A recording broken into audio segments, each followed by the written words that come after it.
O folo fa mafaatalo fantu Samoa lo mai moanga le vanga o le afia fi ina ua fitu ma le afa minu tele ua te ai nei le tu live fa.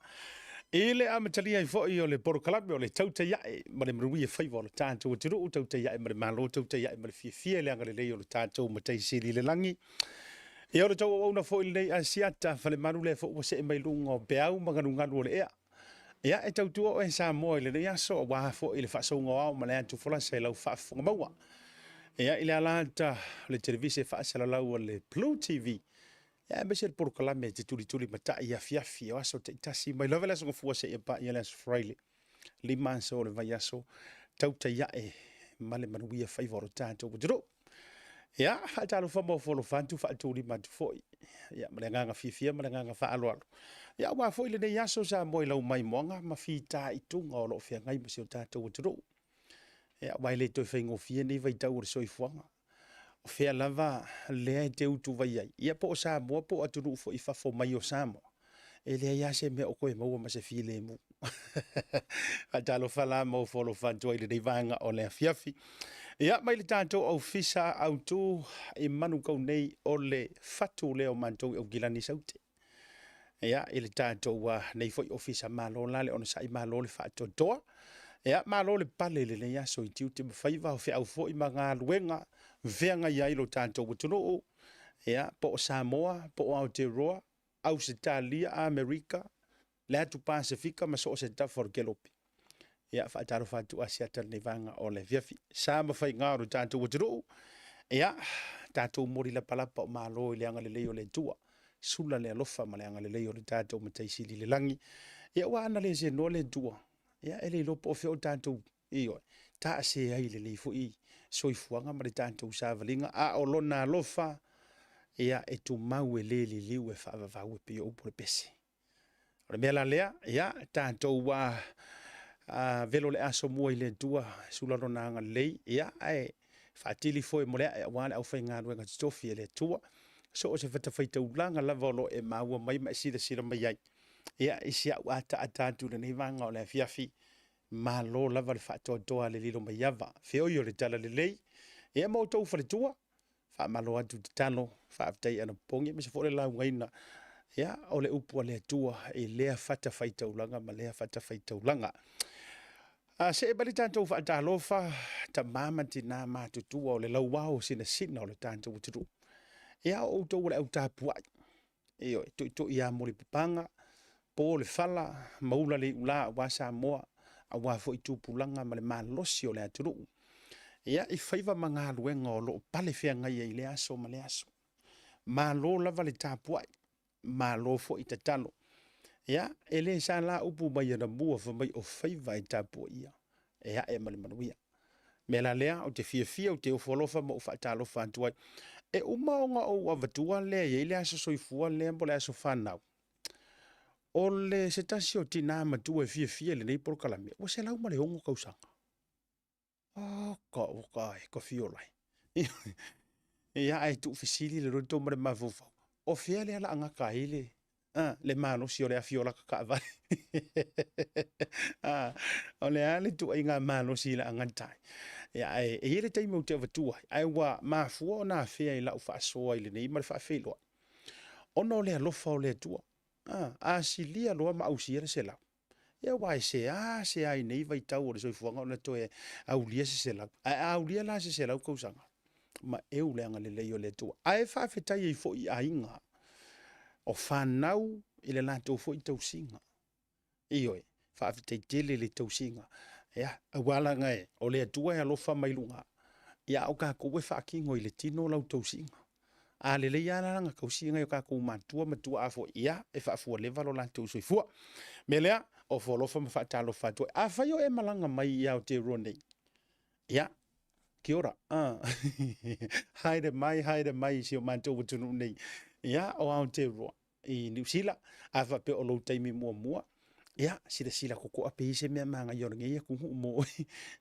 A fa pe o lo e malanga ta fa mai ai le so ainga. Le winga o la talapi e li whaia sau to o lua. O e le tama po o e le teini. Ia. A matafoina e toi mana tua fau tuanga ma wha ma vaenga nga whaifa le olo. Wau ke loa e le tau matea.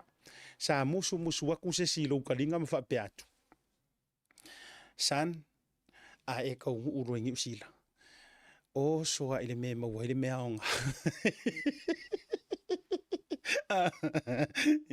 ana tu fo ke mangkuanga fa ma va nga silo maku fa to a ma wale o sang ka mai sao mai ngi sila wale vanga kakalo wale vana te talo le tina se i maua se ava ngo se o langa fa nga we o i fa fo ma lo male va ngo lang ka male ko kasi nga mai ar malai va lele fe ka ngisi umar ko kele fusi ya kur kam e fa mai le si ai ho o ngi sila alu lok iyo ia fusi le si ko finge fa mai ai ho o ngi sila su e sa nga rueng iyo ai nga fa ma va yor ki ngai lang kama mai san a e pa i ngi sila sola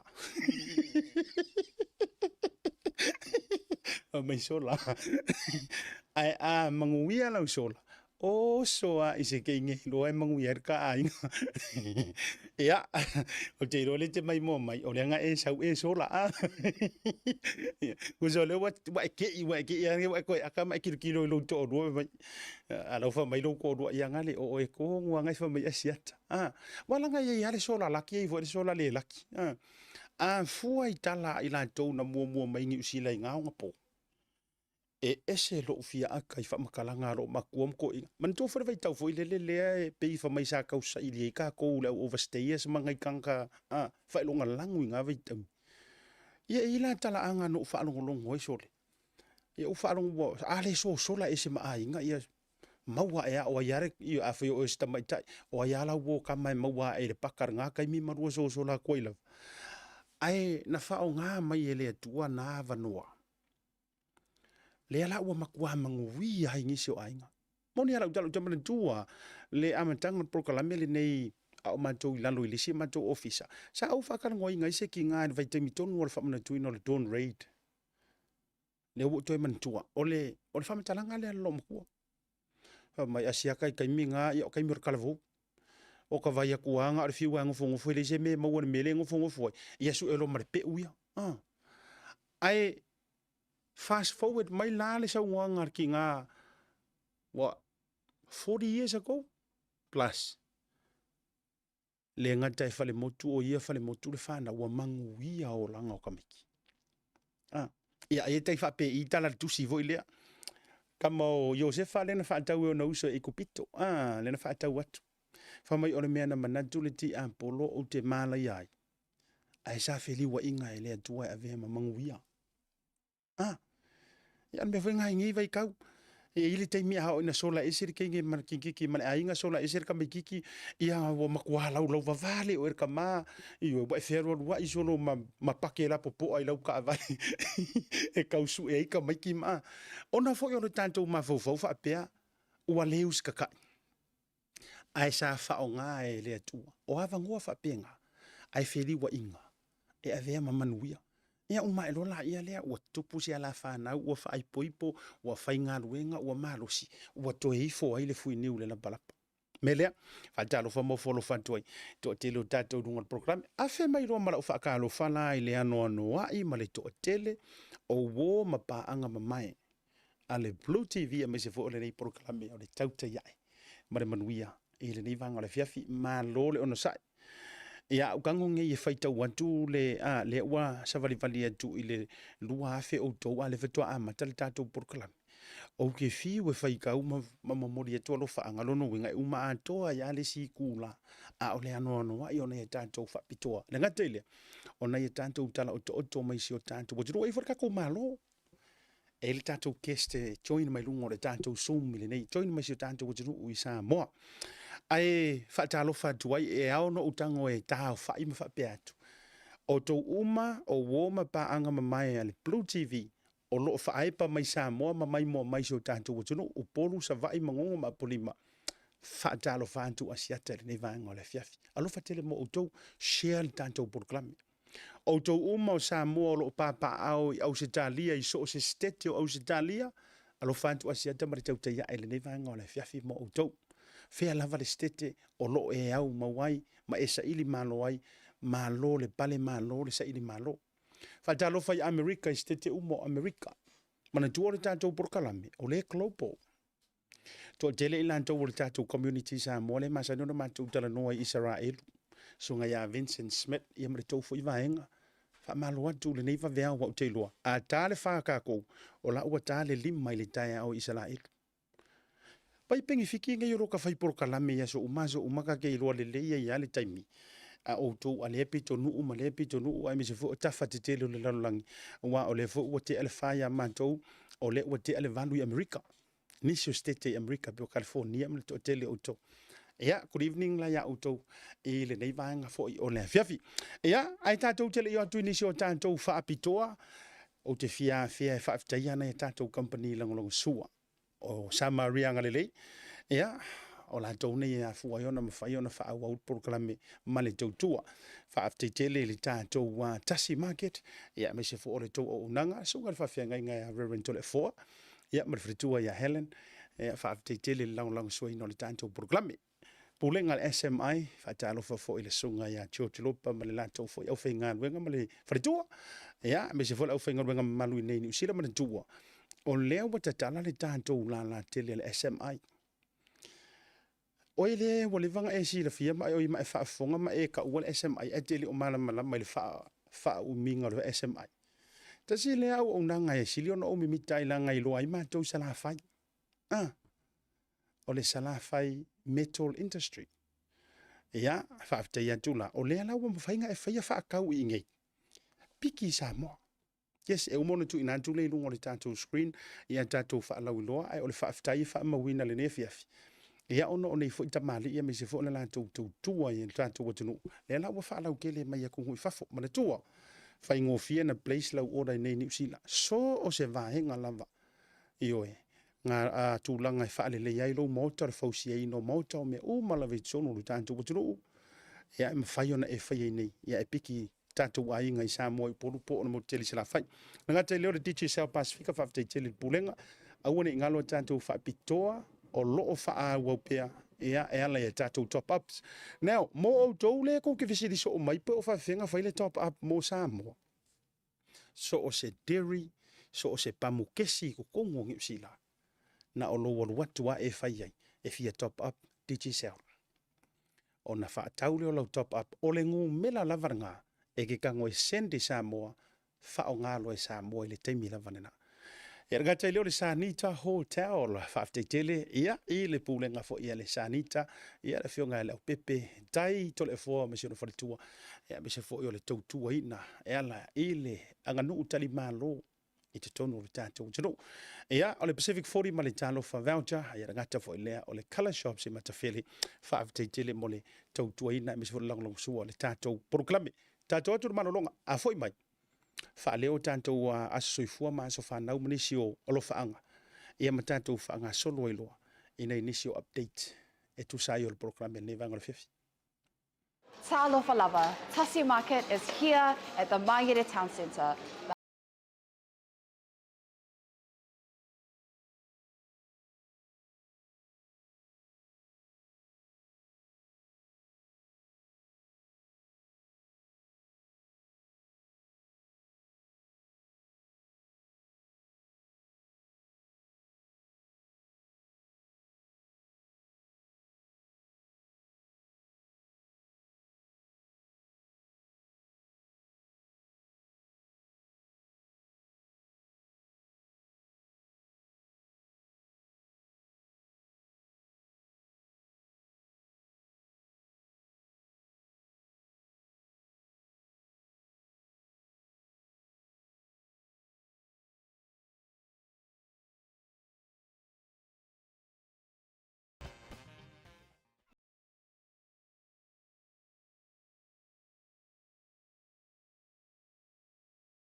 Journey together with Digicel.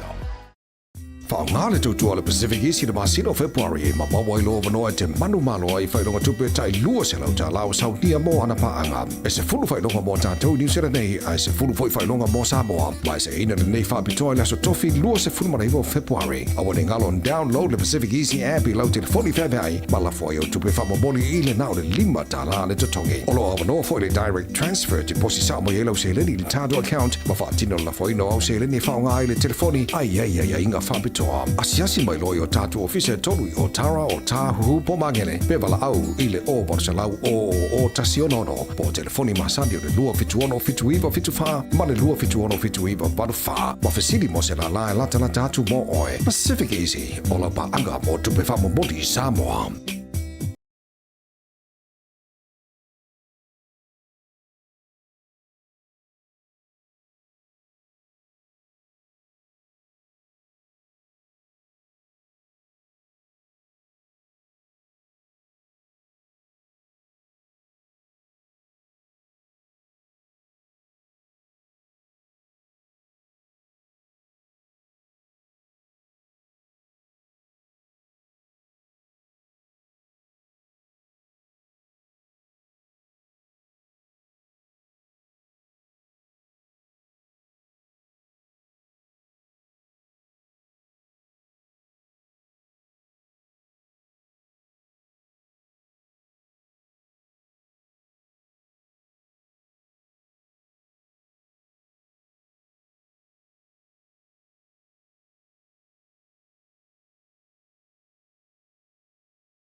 Jaimelo watile ua lua se furu ma le 5 minute wati ai nei le itu live fa I le tautua fa au.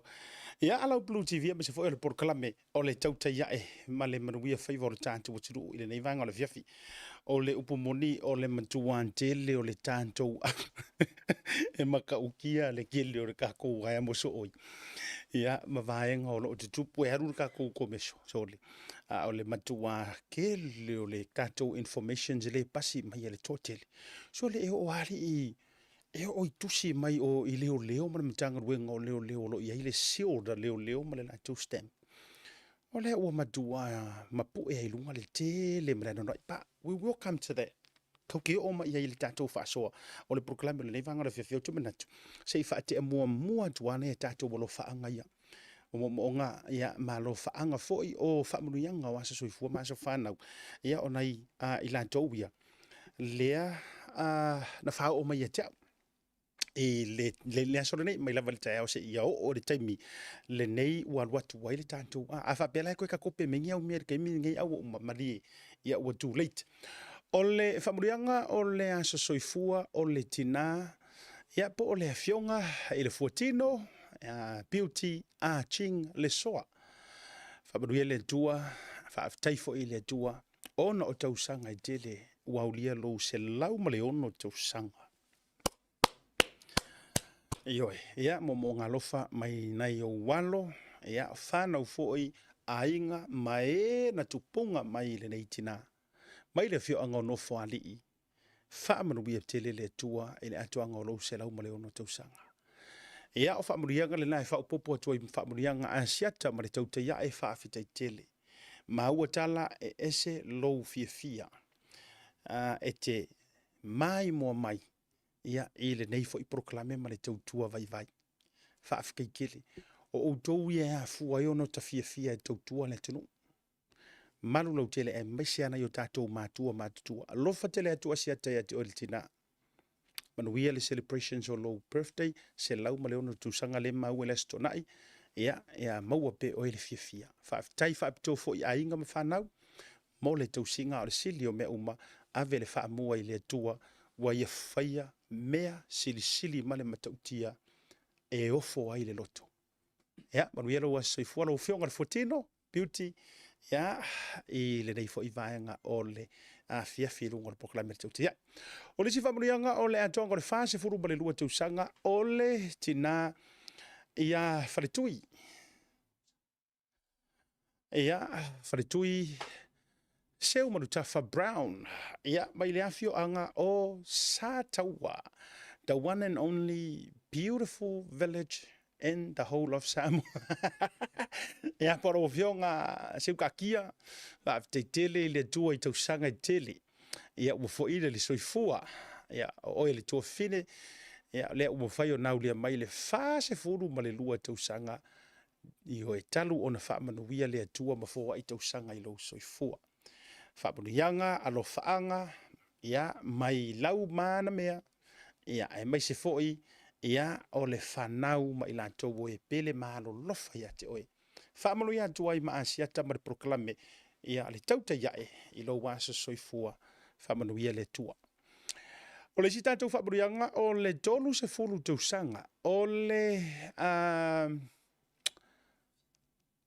le afafine ia Puarava Grace ia feta tafunaina o le atoaga o le 30 tausaga o le tamaitaʻi ia Puarava Grace ia feta tafunaina faamanuiaga malofaaga ia mai na iou matua gata i le suga le faafeagaiga ia Reverend o le faletua lenā okay sorry ia le ufailoa mai e sia matou vaega lea latou te gafa ia o le faamanuiaga o le faletua tolu tausaga so le kakalavou ali i le falekua ali ia o lo faagana mai Reverend Elder Wosepi and Tumanu Paiaua ia me se foʻi o na iou matua ia i le atoaga o le 30 tausaga o le soifua o le fioga i le faletua ia mo galofa foʻi mai le Tautai A'e mai asiata ma le proklame i luga le Blue TV faamanuia te le lou 30 tausaga ia i le so ia ma le isi tatou faamanuiaga lea o le aso soifua o le atalii ia Jerry Collins ai fesili atua lona 15 tausaga i le so mo galofa mai na iou matua ma aiga uma lava ia e lausuga Jerry Collins o le ua koe vai akula ua koe ku mai kamalakapi kaukaua le o le pereki a le alo sa mo le suga Jerry Collins a le lau ke vai aku ila ukamo Jerry Collins le o le stakata e fia le fue ma le toʻotoʻo io ma nei e tele le au le lei o le atole le talii faamanuia le atua le atoaga o le 15 tausaga faaupopo i le atua i lou soifua e lenei foʻi aso au kiloga le pauga aioe pauna o tatou asosoifua uma fai ona taunu mai faamolemole toe faamanatu atu send mai i le Tautai A'e page faamolemole aua koe sendega mai gai i laka personal Facebook page please every birthday wishes ma greetings faamolemole faaoga mai le page a le Tautai A'e ia a faila ele koe avakua i le sikakou porokalame ia e loa e se le faamalama na gai faauso mai o mafai no fai atu o lele ui mai le faitotoa o le gaoia io e faapena uma la tatau ona tatou ui uma mai i le faitotoa e te saula i le Tautai A'e page po le messenger faao o mai ai po le tolo faaga foʻi o le proklame le suga le faafeagaiga ia Reverend Pesa Leli ma le faletua ia meti le mafuta mai Amerika pelena tete Brindisi o Daisy talo fasi tamatango vir program watching from upstate New York. It is 10:30 p.m. here in New York. Malola faftai ia o le mafuta mai fo i lungo le proklame i le neivanga o le afiafi talo fatu fo le proklame i le tina ia tui ioe iopu ia male tautonga ia samasoni le mafuta mai i Israel road nai Otara faafetaitele le mafuta mai ia me se foi o le supuesi o kai se matangofi o le supuesi tofu lelei lo fantu asia tama le programe ia te o lua ile nei vanga foi ole afi ia mauto uma lava le ua atoa ia whamna tuino to waso i fua mas whanau manuia to waso whanau manuia to waso whanau manuia to waso whanau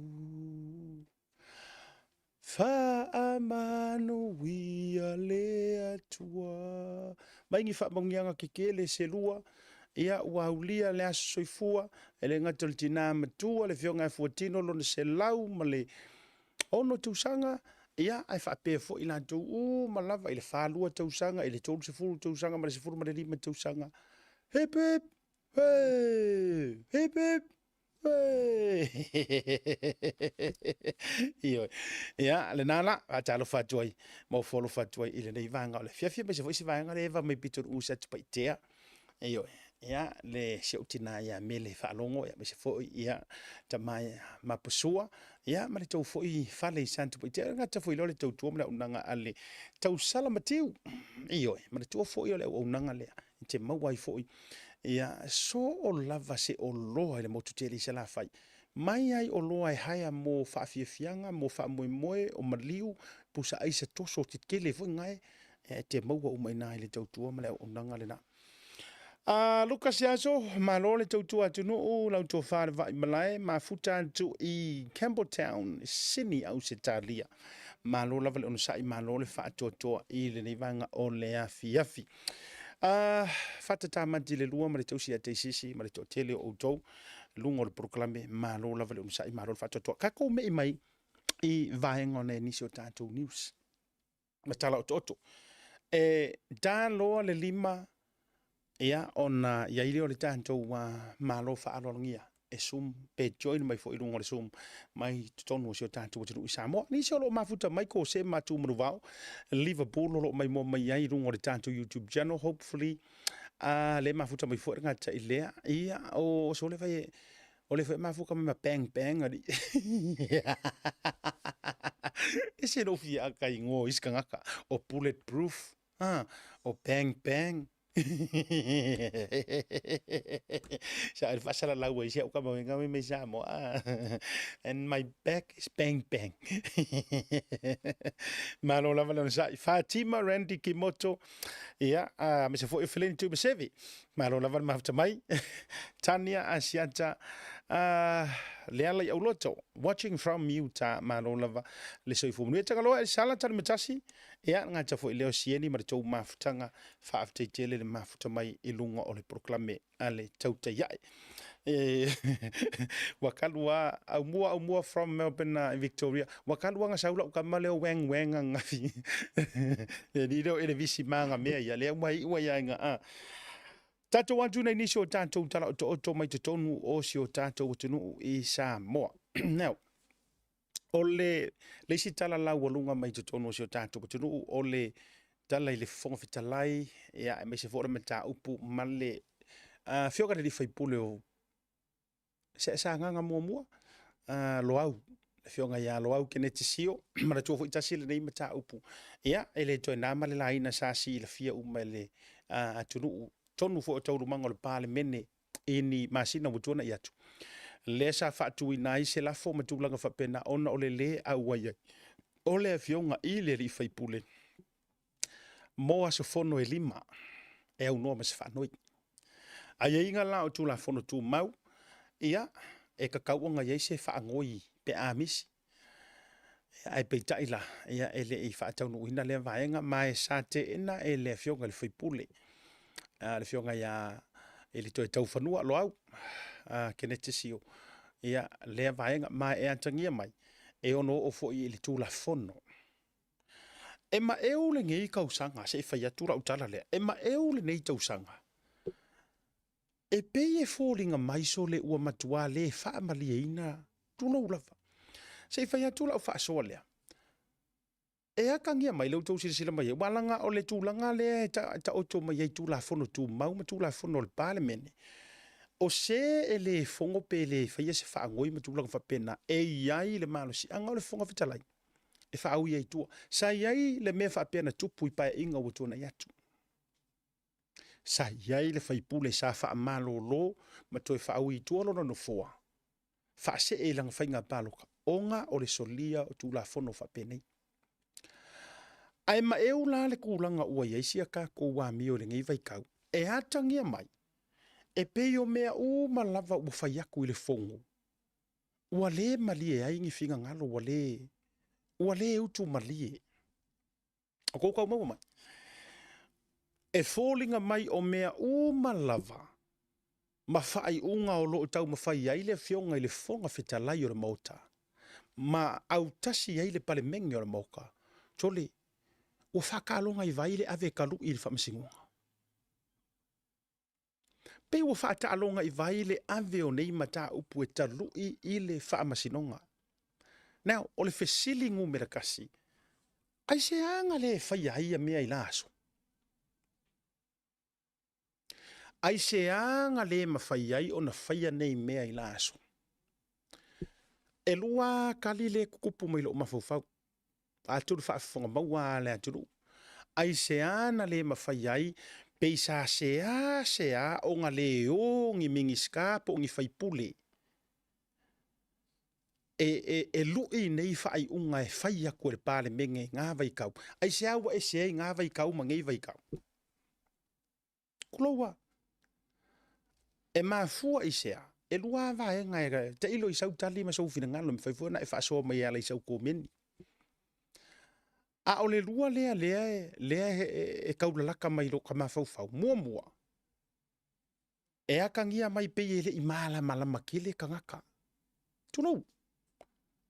Mana tua o lo ua, mana tulea. E pei e kau wavala mai. E le i lava kele se malama anga o ngai sui whaipule.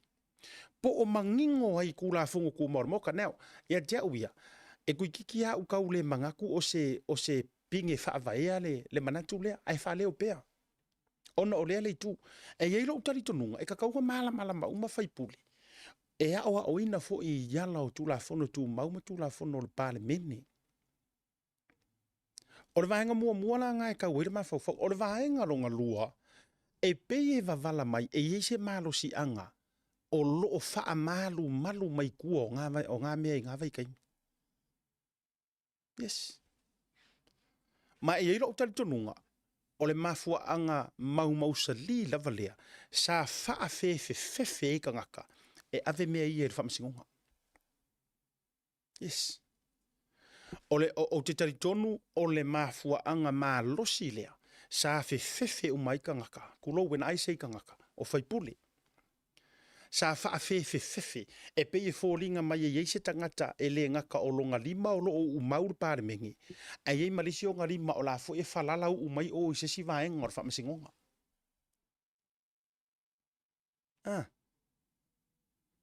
E pe o le mafua anga tonu lava le na. Neo, ao tau sira silangei. I le ngei vai kau o le soifuanga masuinga ua tūla i mai. E pei whako a mapuea lea o kangaka eo e ave maka upu whamasingonga. E pei whako a mapuea lea o tangata. E o e kau ave ngi alako maka upu whamasingonga. A o le fesili. O le ale mea sa kupu mua. E whaasala kua lea whaipule. E pei wa already wa le aiso na wha moenga. E la vea i mai whamasingonga. Ala fisiri o ingi whamasingo siri ngai ei ngā vai kai. O ingi whamasingo siri ngai ei ngā vai kai. Ia, ele tae, talana o na whaiatu whapena. Ai o kousira silala ele kai minengei. E pei ua whaia whai ngā le whaipule ia. Tatia ia le whai ngā malo lea ngai lango tele le fionga le whonga whitalai. Ai pei ua whaia whai ngā ale whaipule i o le ikua ngai. Pe usikai pe le usikai le whonga whikalai. Ai pei ua already ai longa mawhauwhau. Po au me whai mai. Mau ke oe ave o le kula whonga. O tau maua mai le winga o la utala le tau whai atu. E pei e aka ngia mai. ua already ia le vaenga lea. La au ai la u kula fu. Ia, o tua na o pata tua o le ao o ia le maka upule o le fo ila alu ngai fo i kula fu. Awa ao i tu la fono tu mau le mauta. Ao i kula fongo o fawina le ba le mene ma le faanga solonga le fongo au fa kula fongo. O se tangata e solia tu ai ngā tapu fa pene e au noa sau fa ngoi misi a koa so fongo e lima. Out ma le mafala. Ea. E out oe ma le mafala. A ole ale mea le ua kula i mai. Ua makua pule ale fai pule ia. Pei ua already ai ailonga maro si anga wangale. It's okay. It's all right. A e ave a la ua fionga fonga kala ia ave ave. Le fo ua iai malo si anga. I lalo le faa vai. Ma tau te fina wina ia ma toa i anta tau.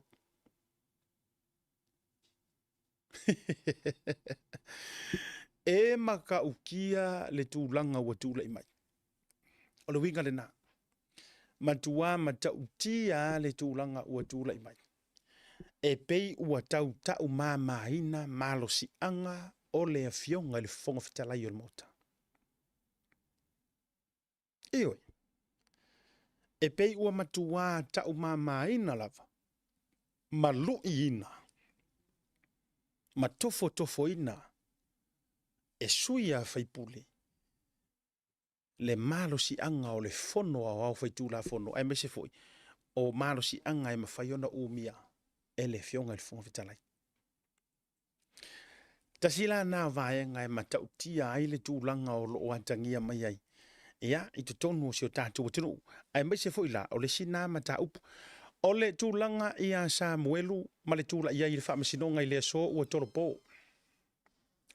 Ua tolopo ina le mata upu lea, mo i la tou, o tō ofisili, ia, ua tolopo ina, ua le whaawawina i le so, o le ua kolopo mo le aso a kai au.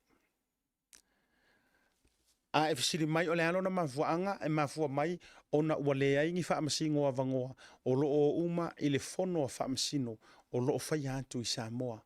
Tautai A'E S4 le nei.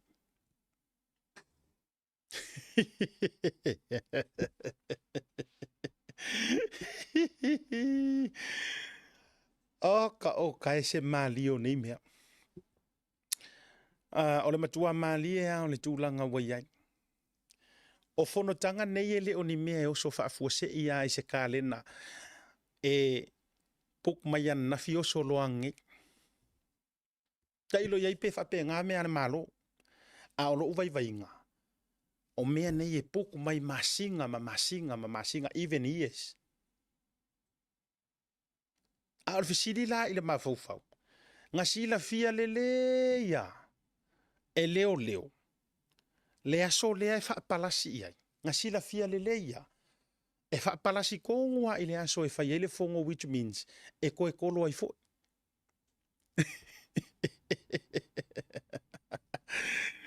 O le ala na, e mafuaina pe e whai atu pe ka ke akai ngei mea. E tate le mafau loko i wai oso i le ita. Tulo, le e le o ika i se kangaka. E ita i le sao o le system. La lan ngā ako whaafonga pe whaati ngā i o tau talinga, o tau fufonga, o tau ele fia. E le mawhai ono o tu ua o ke pisa, ma o pisa, ma o kalangoa koi pea. A o tau sila i le whaasava linga mai ngā ua maua mai le aso na loka i nā i Samuelu. Le aso a na loka i nā i Samuelu ma tau fia mai ai masiona tu olua. A o kou sila Samoa i le savalinga ma mea ngā whai. Se e peia o episode o le aka kifanga. E peia o episode o le aka kifanga o le aka fo i le sau le Netflix. Na uma whaamapu e mai runga wha mai e tū la i le aso lua sifuru. O la ofesidi. E le i sila e a o kou ia e ngā lulu e whaakasi ma le sikala, le whaamasingonga ma sila ange. O le aso lua sifuru e whai le fongo o le a whaamasingo. E le ai lava ma se whaamasingo. E ava ngoa i e whai le keisi lea. Au te whai atu le mea maari e leia. E pei e haka ngia mai e o a fo i le wha masingonga. E mo musu e waku le keisi lea. Mungi ala ukala. My own personal instinct. E ai, e le soro muli le loko ma le marikari kongunga. A o lea tātou te tala noa. Pei a le upo ke whaku so. Pe a e mātau le tino mai o mea. Ioi. A e mākau le lei. Le tutupu mai o mea ilu māku o lau sila ma lau tangatanga i Samoa. O le matua malia. Awal fisiringa, i lako uma ia sa fisosoange pukle e poi moalenga wata whaalongo ai. E fisiri le whaamasingo. E fisiri po le skala le laku tulau po le whaamasingo le whaia le vaenga mua fisiri. O le ale asonga e avango aile. O le ale asonga e... Ia, e mua kilo le au vaenga ia la ko ke recording ai lalo aso cases. E kilo po o avango. Ai tongi le aso e makua e o se whaamasingo fo. E le avango. Tulo. Ai au ko sila nge i le kolo inga mai ngor keiso sem. Now, le lau kangoe, lau tangoe whaapupula la lau mai moanga sa mo e le vaenga lea. Sila foi auko. Kolo mai lavar kula i o le pei o lo Samuel. Mai le aso nga mawai, i le aso se furulua, le kaungu ur se furulua kulei mai se furukoru, le kaungu ur se furukoru kulei mai e se furulima. O akur se furulima e por se furufiku. Ai fai falenga, kolo mai misi le lua se furu ai kolo lufurukasi. Ai manga kua o le aso koru se o le aso lua se furu sa o anei. Le aso le original date le ngā. Original date le ngā le ngā wha ai loa mai. I le aso mua lava. Le ana mo li ai matau fia si kama o Samuelu ma si o ngako alua. O le si loa news nga sau ya ka kou inga ua maua mai le mo lianga. Matau mai. O le atu lai i le aso lua se furu. Today. Ai alu ka mai vaenga fo nga ia nga karosanga ai makula ia i lumo le whamsingo nga yaso uma ia nga korokoro mai ai sau le kolonga instead o le lua se furu ai lufu kasi kai au. Now e le whako a identify ai e inga e le au vaenga le whamsingo nga ma whape ai fo wait a minute ua se le ka koa so lua se furu ku le ia ku loe le aso lufu kasi. Kusa ia te awaia. Makua mo musu haka ngaka nge admit le mistake. Yes. Kua mo musu wa tangata ne admit le mistake. I think all I to ala to realizing they knew it from the beginning. But they were just playing this game. Kulo wa fa fonga mawa Samoa. La na ya la yana fa tu mo ka fisiringia. Se ka ke fisiringia ku lowa. Tu lowa to wa fio ngai loia. Ku lo ele aya se nganga a me o ka ufa pe ai makua ke le fisiringia. Ele o lava ea ngei mea uma ngei excuses. Ele o lava ea na mea uma e ko ke fi ngau ai lo fa masingo. Se ua palafu ke le whainga leo. Se ua palafu ke le ia mea. Yes, o le ka kia mai mori angar kamale. Yes, o le wako e ka ea mea mua. Yes, a le ka kaunga ro kea mea ngā. But i le kingo mai o ka penga ngā leo. Makua palafua. Therefore, kaunga peyo rikuar kamale. A o lea mātau watu. E ui i le vai ke leo mafua anga leo. E fai ei makolo le peyor ma le lava ka penga. Ai atangia mai o loo malosi lava i luma o le sila fa msingo. Ongi usila. O te le fai atu se tala fatu. O manga kua mai fo i o le sa o fai ngā ruenga i le matanga ruenga o le corrections. E kalangoa akula o le tangata ua masangi aru le kota. Waka masangi le aru le kota mo ka whaalongolongo i ko laulongo o nai tangata sori kula fongo makaka kaofia. Nga o nga whaakasi au le avangoa e ku mai e le whaamsingo pālangi. e kau fisasia i ele prosecutor leo ma laku ka penganga. Kasi ale chance avi ai. E lakia pe a kasi fo ese chance. Ai nga ku la ia ai fisasi ia i me fo me ka pengar faila malea kasi ar kala leo au ale famsigo peyor kamale. Peyor kamale kua ai o ko ka penga kwa levanga kaulangi nga mele o ka penga. Yes. Ale na e a mai se avangoa skasi. I'm giving you one more chance, prosecutor maleo. Koe kasi ala avangoa le lavaku, koe kurai kamale kai hau. Nga o nga saua o le mea ngā longa lua e lea I lava o lai fai excuses lava. Kāra sa mala alfa msingo fu mai. Peyor ka me fafo, ka ko koe wheloa I le aso lea. Fai ai lor kora longa case. Or vaenga ia ka penga la kouku. There is no risk. E le eise risk or kama lea. I le community. Yes. O ta malama ka ke whaau I lo ia, o le lo ia fo I lea e ku or kako o nganga Blue TV o le lo ia. Wa kele cases I ngei, even cases e ka kaunka loka ka ngaka. Yeah. I've witnessed it with my own 2 eyes. Fi ngau o lo ia, fi ngau wai. Yeah. Yes. O le case lea. Tu lo wa ele va pe foi kake no ele o fa tutua ni manatu jis a o leo ke kala ngo aku ile tu langa fo I o le si o manga o le e ia fo ile ka mo fa nga ka ma fa nga o ngi usila me ka lo ia defamation ele o se me fa nga ka le pe yo riku os kanga a o le la vale mafua anga o matua nga ngau wai leo. E ka ofi ma loka kamalea. Koe whafo I mai la ia langa o mafua no whai atu. O le matua maalie, e leise me o whai agei, mo outou lea na tuli mata ngau mai, ma wha taritali po le ase I unga o le aso le nei, e leise mea nga whaia. Le ai ma se mea nga whaia nga ngei, mafua I sea, le ai ma se wha masingo e avangoa, e whaia ra keis lea, la e o umare fongo la e whaia wha masingo la e whaia kuisa moa. Mada tua fo la ta la fa au la tu langa o me funga pe yo le mele sa tu pona nafi e tu ai le fio anga wa mai le ile fa tau no win no vaenga fo I o le fa au fi no le anga nu e ala ile me o le fonga e to tonu o fa masinonga e so soangi ai keise so tangata so o le alanga si la fiala e le ise me fa ile so lo se fu ke ia le o sa uroli si mele le nga fai fa mai fato a to lau kai o kai ala le so le nga ku ia ele o ngi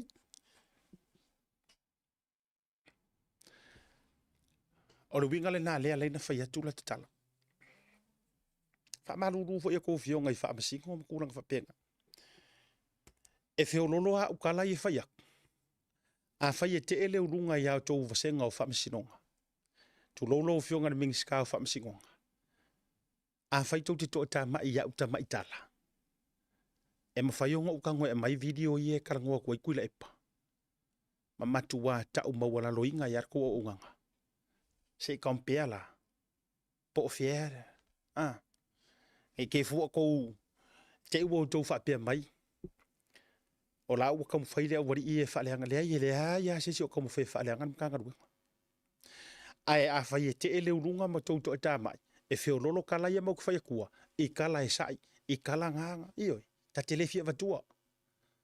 Ai ma whaingo koe play ngā kunga, pe au tau fia whaafonga iai. Maro si angor pale menge, kusi kula fongo, whamasingonga, kulau ngau kou sirfia. Ngale avaku ai ke iai ia.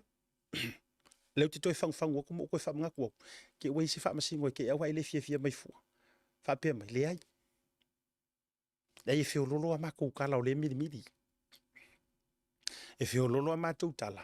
O le ai miri ma fei. Ai ao inga whaasanga akur ko inga o stui e whai oko. Ia, ka lo whae ka fefe. Tūranga rina. A o le mafua anga e a fua e ona matou whai atu.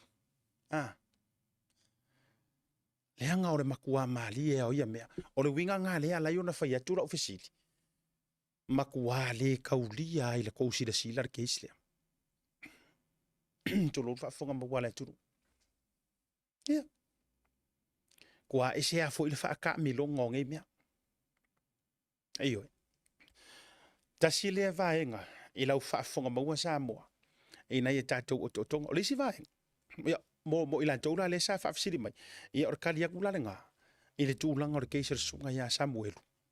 Ia e lise mena whaatou nu ua toi tolo atu mo le asoa tae au. Ia tātou talo sia ia le asoa tae au ai po whea ni tua patatua. Kalo sia ia. Ioi. Ai po whea. E ui ai tūlanga umama. Po le hafo i le tua atu o le nau tai. E tā ofi pea. Le tūlanga. O le kele o kusi ngai liki solo mai lunga. Te wheatula te tala. E le ai lava ma se mea o koe malu. O tō maua mai lau tala lena o whai atu mua mua. E le ai lava ma se mea o toe malu. E o foi ko kongo na makangaru e ngā leo la tauia. A HRPP e vāve i o lauka sentinga o mea ngai supporters al HRPP. A e fast fo ia whapea ngā fo i longa whainga. Ioi, i tūlanga o le handling o cases. Ai, o le mea la walunga i lata toe mata watu ma le fisili ngu merkasile. O le fisili le fisili e lo loto. A whai ngā saungoa, ma o ke kui pea tu lou le fionga minister o leo. A whai ngā saungoa le fionga i le minister. E to tonu o le pāle mene ma whapea mai. Wa le ko iai se ka ua o le maka upu rea. Tuloua, ka kukurikulia ia wingo upu, saunoanga. A whailanga saungoa.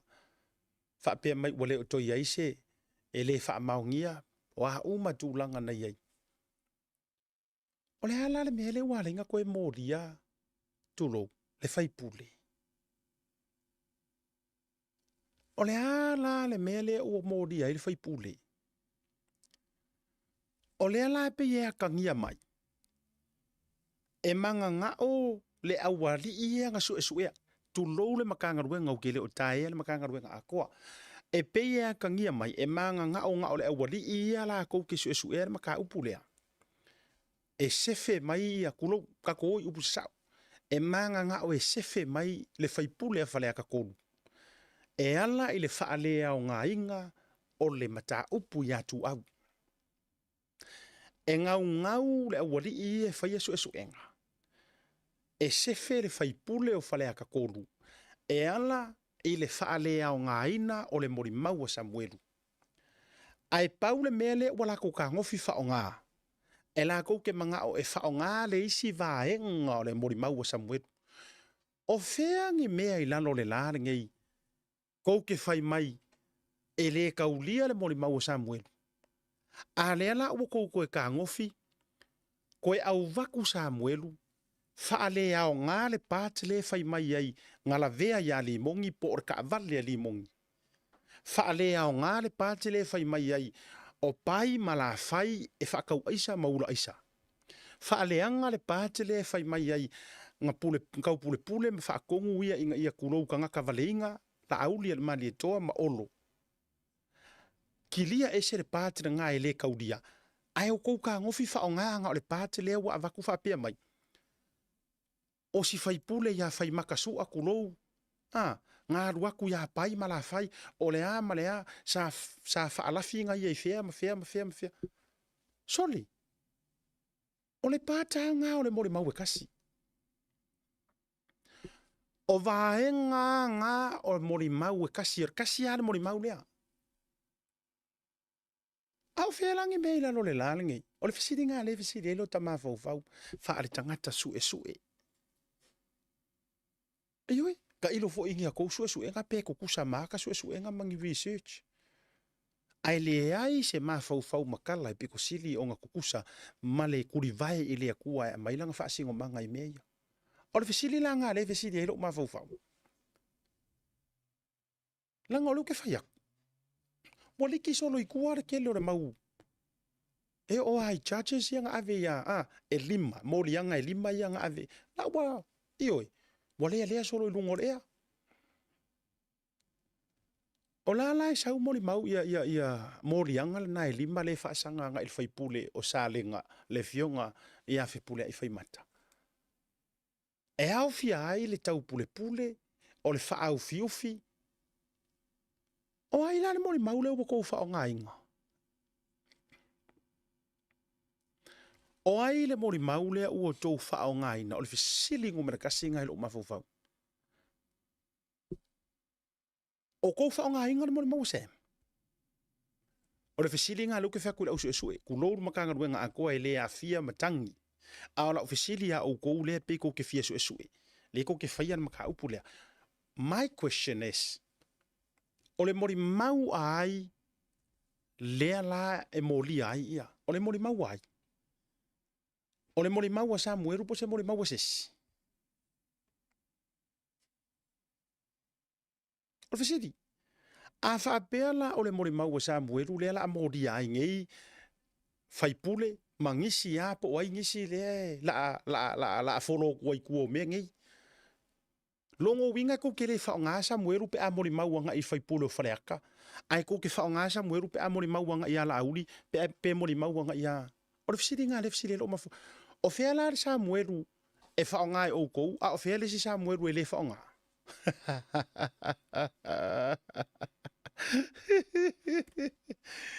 O tau maua mai leo winga o lau tala.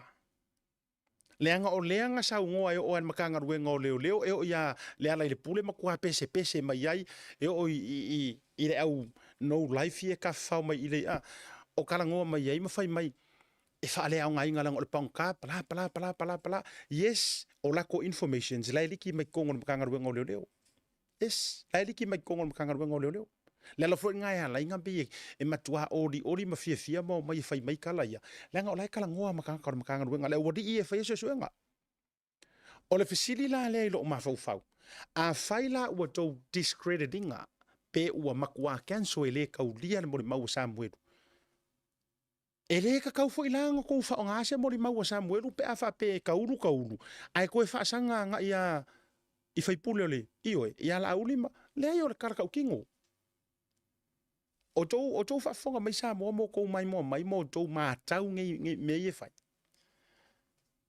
Whakaika inga. E umaro la ukala lea. Ka kokuru maro longa e whawhiro ila la umalo le whionga ia vui. Ar whakaika inga le la whakua. A whapene o maa ua mavui. Ai sa wai ia, whaonga ia mau. Kulou se uso ia mau la whaonga lo suafa. A whapenge o maa ua mavui o whaipuli. Ai saule mori ma o fala vela vele ko inga kulo ko inga i fo i lau mangu ia i mar suafo le fionga ile makua insa kuala a fa pela e sau ngeila ka male si uso ya au fai melanga mori mau fa pe o asia karo ke masalu salwa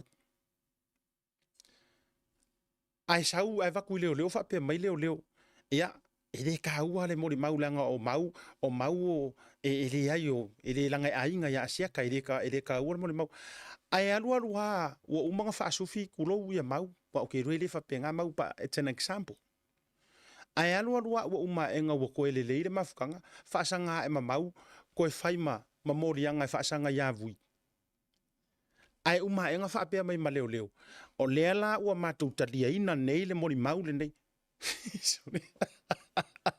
o ko mo me ki fa ko a fa pela e mori mausa mueru e ka ua fai pula faleaka va ve yo le faonga le kaudia ai e la ngonga yo kingo nga onga mori mau o sa mueru e fa sanga nga ia o ngore umira e lo kainge kau ke le lo me ku e fai ku ko o papu pungiole ole pasi mai kangu malala ai ka uru ka fiofi umire ngei ai nga onga uma fa sanga mai masa mueru fa pe ya la o mikire o fa ko nga fila o mikire o fa ko fa pe mai sa mueru le ai ku lo o fi pule ai mala auri pala e ko ke fa ma ngia la kala sa mueru and yet we already go discrediting ar kamalia ele o se mori mau ka ta totu malolo se fa au ma fa so le mar fionga ya vui ta totu marolonga a foi mai fa filo ile fionga ia ile taulangi pro fionga fa sina tole fo vui masina mo ngon tanto proclame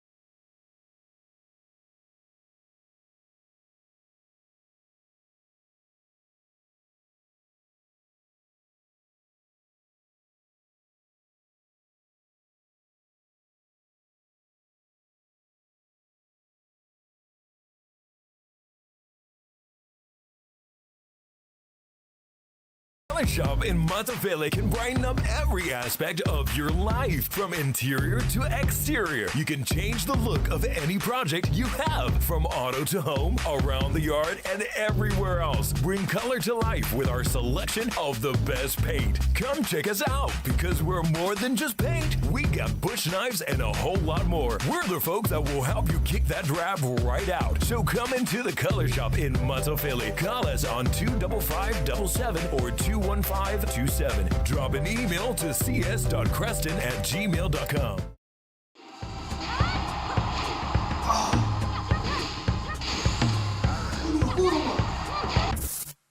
No! Ei, uma que esposa. Salve, Marfia. Ai, ai.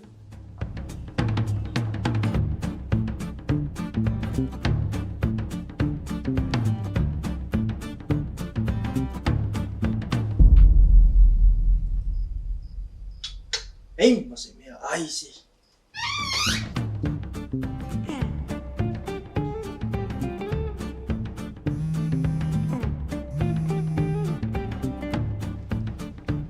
Halo, Anggo. Soli. Ora me ke manga o ruku ki ama ka proka la meri e ko viri mai. Olha, chico, vá. Se mas não tá falando, já não sei, tá bom.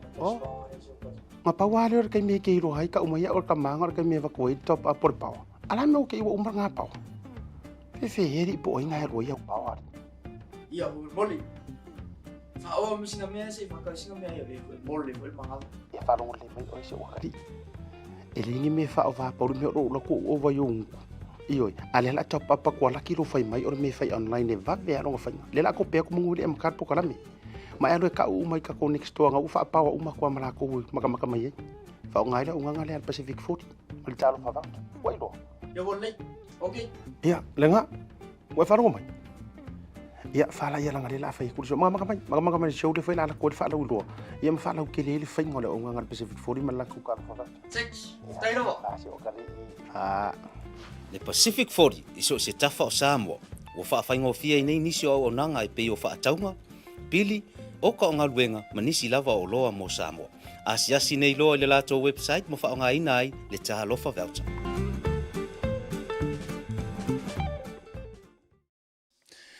Taiwala wati lea ua se furu minuto au nei le tū la lima i le tautua whaua wala Blue TV a meisar proklabe o tauta iai. I le reivanga o le fiafi au te fiafia whailo anjo o lea ua mawar mahafsa o tainga. Ia ma le fionga i le whaasina o le fiona fo i le taulangi to le foa vui tia. Masina mua singa fulava. Ia mai si o tātou ko tiru i Samoa. Ia o le director fo i o le proklame ma le ala hata whaasala lau le fofo Samoa. Ia o sui lava fo i so upu whaonga ina i lungo le tātou proklame o le Tautai A'e ma le Blue TV. Ngā ruenga whai whaatasi so tau au le media. O te fia lai whailo antu le umor mafso teiga. Ma lor sai fomanu ia lau fionga vui po lau fionga fo i tole fo. Ia o le tupu le whamalo man whamtai i le lofu malanga le leo le tua asiata o le ua tātou whitai i mga whitau soifua i le whaasoa tutusa le tua i lotu soifua wa pe holo mātou wola i ai na bala o tātou no whanga e te tonu pia i le alofa whaasoa o le tua e o le ai mai te watu o loo maulu o pele o ina o le masina i soifua wa pe holo ia na tuwe wa pena le kulenga e mai se fo i ole fa fonga mau al tatu tunu atonu o na lava o lo ta orto i lava tonu ia fo fang fai lava singa ma tulanga vai nga fa pena e o fa lo fa felo e tuen ni vai ngo le e wa le al ka u kai mingi awa uli a fiafi Malo la vale soi fo manuia. Malo fo i le tai. Ia, o le pale fo i lau fionga. E te, to ai tau no mai lau fionga vui. O le makua apisi ala u telefon. Ia, i le send mai e le to tele e le kusi le ali i wa surface i lungo social media. Tele lo po bo i sau kopi ai o te fisiringa fo so fina ngalo le o te tau mawhai. Ia, e tau va ia tu ai le lava lo fa fisilia tu alanga pe o me o le mapunga mai tatou i Samoa o tau mo isi na fa bo nga tu langa le tu si ma va nga mai le matanga ruenga o leo I le tonu vaenga le asiata fa Ai le mon. vaenga leu te vai tuai le share solo mai pe se tusi pe ni information so le liki mai te tonu la vole metanga luenga. Ia, le ala e share solo i tangata i lungo le social media fo ile le ini vaenga. O te le i wha mautu ina ma verify fo validate le tūlanga. A le te vai e tunga o se tusi le aso lava le nei. A o le na vo e ta oto mai ai le stamp ma tūlanga uma lava le matanga ruenga o leo leo. A tonu e alu le ta programe as we progress o le a tau mawhai lava e tilo pe mawhai ona iaise tūlanga wha maonianga o le tusi. Ia, paule mea uke le lope mawhai nga kangu se si e make up se tusi wha pea. Ia, ai au mai ai lava le loko a malo le malo a lau fionga vui. Malo va te asiata ia o masalo ole tusi le o surface ngai lunga ole social media. Ia tatu i le o vaenga umalava e no ole local me umalava ma le address fo i ole a fo i ole official leo ma tulanga umai pe o nei ai le ngai te lea ole o vaenga o lo vapeana ia ole o se vaenga o matua fesilingi ai o matua fesilingi le tulanga pe o nei ai ia awa le upumoni ai e le mfainu fa pe mai le fa mauni le tusi le ngo la step la a fo yo ia vai nga umala vai e ona mani noi ba lo sei ia ai o le vai nga le nai italia ia la tu i nei vai te tauna ona o mai cleaner i le tunu ma fa ilo mai i le tunu ia tulanga pe ona tulai mai e lenga ua wale tasi a ua watulasi ona tua ia la toui i whainga lea meo tonu a whaila o lea ua ta ua mai ia ma a awhiai nisi o suafa o ali i malu o le malo tulanga i pe ona ia ai e te tawala o na matua whai se sue sue ngai and I think o le teimi le nei ua tawena tula i staff e matua whai se internal investigation o le mata upu i tonu wa o le afo o le mata ngaluenga o leo le afo la ua tula i mai o le bobo tato i loai e te le ale o leo la e afo i matua ino o le upu wha o ngā le fia e le i oe i whainga o mata ngaluenga siata i le nganga whaalo Malo fa vitai, ole an tau mo fai lava la ule va va tu i lunga. Ili ta por kalame ole we te ole kopi. But ole o ko meki ala o kango e fou na tu le tato wa ile loia. Se to sirsila i foi ai matu langa foi lele a me se foi. Ya, i lona tu langa la wa lunga e fa mauni ai. But e moni lau sau noanga vui. A fai o mea ia ole kukupu mai pe no ta fai antu ele se me o ko lilu. E ne ingalo fo ia ila tou faia ngā ruenga le sa o tonu le metanga ruenga o leo leo. O lo o iai fo o la ko ngā rue mai e o lo o tau mawhaia whaile me sa. E oi. O la fo iai tangata ino i le me se. O la fo ila la tou te tau mawhai. Ina ia whaia le me sa. Peita. Koe fo i mai la o tali ai nei vai ngai wha maoni ai le tūlanga o le tusi pe se tusi moni pe fabricated. Ai si ta fo i mai le vai sa o wha asoa tuai mua. O la ule whaasoa o lena watu whaalau i tele ti tā paso whina ngalo. O lea e atangia mai. O lea e whaalea o ngā inga i le sila ia na matanga ruenga o leo le mori mau o le sunga Samuel. Ai a kaulu o lea vai antu i morianga fo iwa whai e whaasanga na isi whaipule fo i o lea la taua. E a whaipule ai. Ai a kaulu foi e wha maongiangi o lātou ma morianga i wa vatu ona o le mori maula va Samuel. Ia kau ke leilua me whai kua au. e pe o tala e whaile ngata i whale le loa tanga e whaile vasa. Langa o le ua fia se furu aso. O ka o fio fia ia leo leo sa mweru kau ke leo ele o koe mongi fiso o ka inga manatu ulanga. Pe o koe ku maule ma fau fau po sui fo i kala. A o le winga lao lau wha matalanga. E akangia mai i.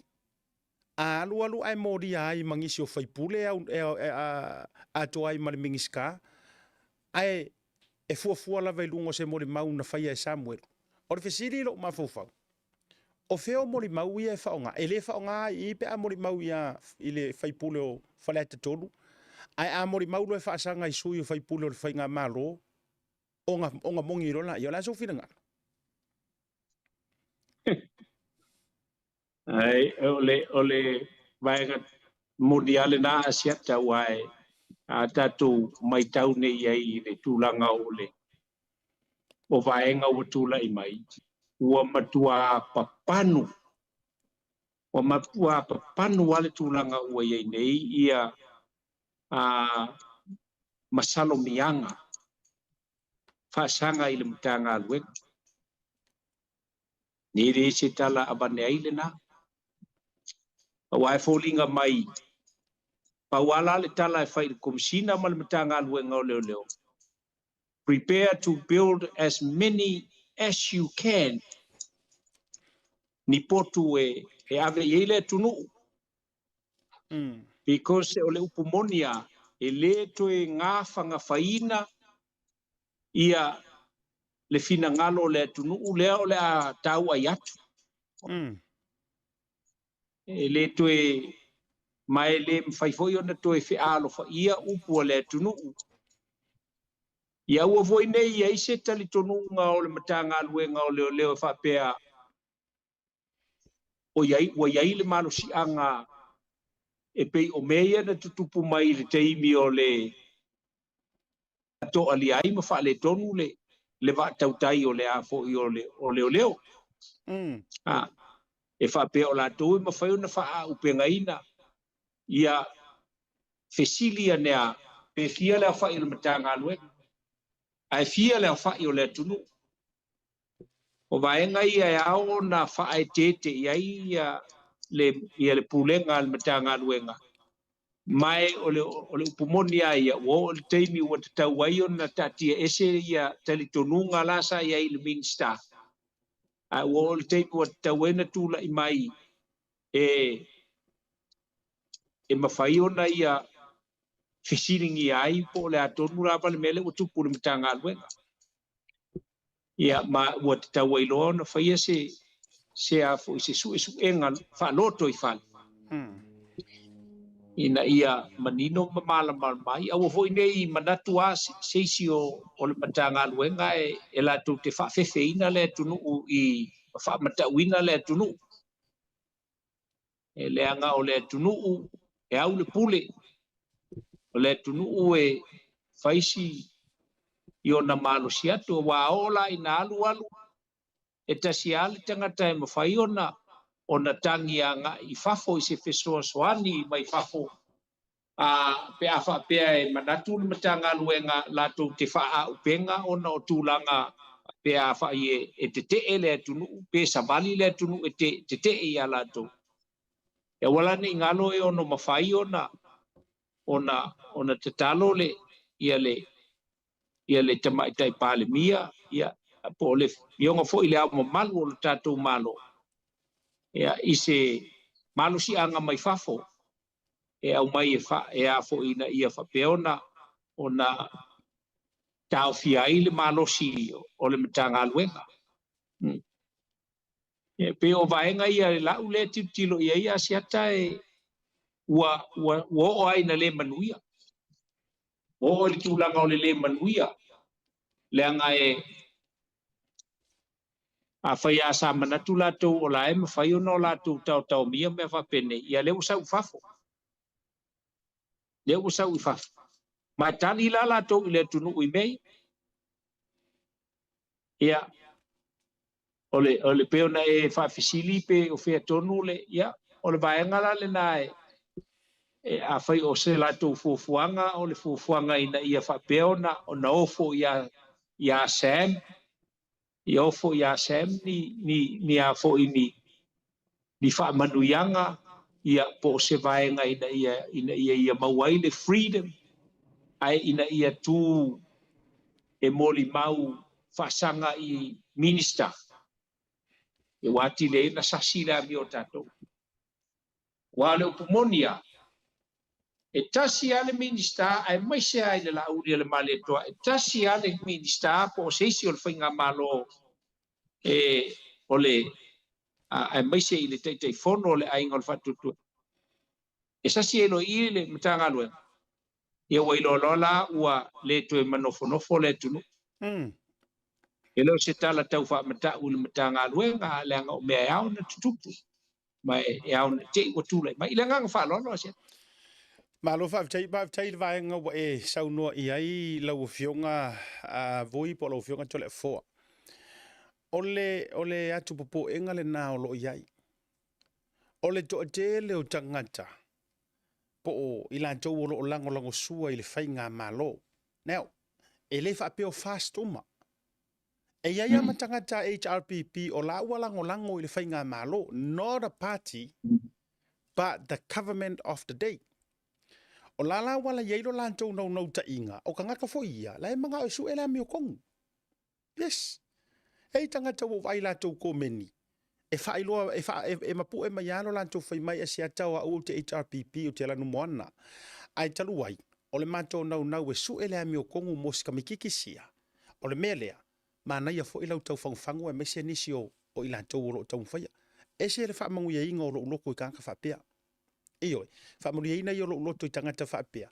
E ui ai i kako whai ngā langu, ma whai ngā paki, peke langu mumu, peke langu moanga, peke langu rudi, peke langu pai. Ai a tātou wolo e sue le ami o tonu, mō se a inga mō ngai kangaka. Kauanga ko wo sue le ami o kongu. E le whapea e langu moanga, peke langu mumu, ngā e sao maile i lima mamatar tūla fono. Ai ole nganga le na ona foi mai la ia le e sina uta mai sa ili linga pe no ngofo ya ku fo la u fionga vui le la na la yo no fo ya toe o me va tu ngol tato por kalame ya e le ma fai fo yo nga ka ko wo so le monge o so pe pa ma o so pe yo tala e fai ta longa kirikiti ai olea na tu ina tu sia ma to liko team se ia latou vai tonu ina mai ma mai se fisoso nginga mo ka ua langa ole ua nginga ka ua kusi. Ai se fisoso ngi mai. Pe ye so fa maung yang or kusi le ua nginga i lungo le ea. Ole lana kope kua yale kama isenti ngā tunga o tātou tusia. Ana ile vaenga o lo ngafa ma le legal side of things i le tātou o unanga. Whaaftai fo ile fionga ile li loia, ia mai lantou e maasangi la ile whainga. Le la lau kangoi kua kulunga e se sila mai le malu te le tirua me se fo le fionga ia vui po le fionga ia tia. Se sila mai le mamalu le tunu. E ia si ka mai e se senga lea. O tusi lea uanginga i lunga. Ia ai mai se fo ila. O le original copies lea sa o maua mai. O faa silanga a leo lava i o aso faiso. Le tele na au mai lunga ma tātou sheinga. Le tu ina turunga. Sila mai le malo telo le tunu. O le kusi le lewa polokanga ia suafa. Lewa poloka suafa ia sa fa o ngā mai le tusi. Sila mai i Samoa. Nā lawa uva tua lunga. Now, have a look at the letter heading. Have a look at the letter heading.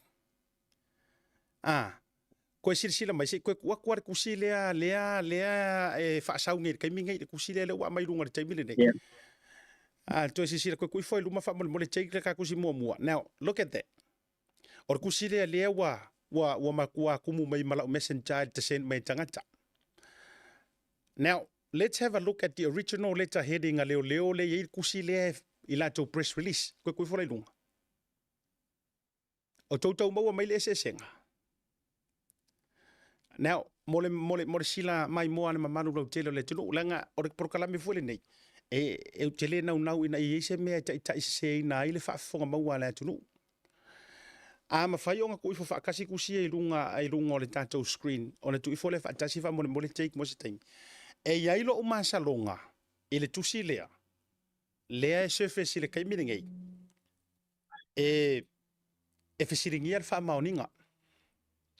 o le upu tautino ma e lea ngā fo ono tātou tau mawhai na ia mātua i le whafonga mai le tunu o ke le ngau inga ia whaamaria inga se mea ngai o tau whina ngalo ono o le sai uma mariki ngā i meo lo kukupu a i o tātou ave sa o le sa vali le lei e tau sia i fo i le file mu ma whaangofo file mu inga o vaenga ia fua ino ofisiringia le tusi lea e sefe le taimi le nei o le letter heading le au mai le mātou legal team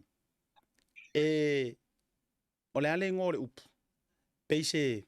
peise mea ngā whapipi i ai le tangata fo i le duplicated tūlanga whapena ia wa ongi nga po wa ka mamai ka nga kai whainga o graphics ma tūlanga whapena koe whai lunga mesa se i whaile ala sila mai le turu ko ki sila mai ai ese a le whainga o le o lau te alua o le letter heading le anga o i ngai a mai le stamp ma tūlanga sila koko ai le ese nga le e uia o nai au mai lumo le matanga ruenga ma tūlanga whapena mai whai o tali tonunga ia a or kamasa o la lea o tau sila mai le original le la i tūlanga tau letter headings e kau le aia se kau blur mai o se mea e matu telo ilo atu asiat ia matu telo ilo atu lau na lawa to sila mai ai nga lawa vatu taimi nei lunga pe fa pe fa nga ina le telefoni ma tūlanga sila to ai foi i letter headings o vaenga nai lua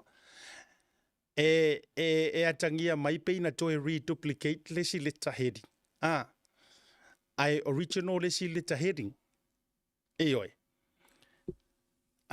o vaenga la na lena mai le matou vaenga le tatou team ale legal team feonga le loia ia me se foi la tou lo ia ona no ta inga ina ia au foi ina ia se vaenga tau se sila mai le ia na watu ina tulu anyway ia o so ninga le na ina ia tau no fi mali e foi le mamaru lo tele le tunu hanga anybody can make up something ai ele muta ai le fesiringia o le matanga ruenga o leo e uia ele o fia kali mai kom singa ia ke ai a faio fa fonga mai ia o le ngau o kau so songia e ma fai fo ia ma tou le ele o se nau alanga o manu lava foi ina ia wana i a vatu se fa mo foi le wa mai rungo le social media ma tu langa fa pena ai te tau ona ai fa te tele o si vaenga la le na tau ma fai e so so ni tuai ia ile mata upu tu sai o le tu silia ai o le fa fisili la u fionga vui ia o le o kolo ali ele se fa masingonga ele tu la isa muelu por sunga ya sem ngi a o le aso le nei sa ato fa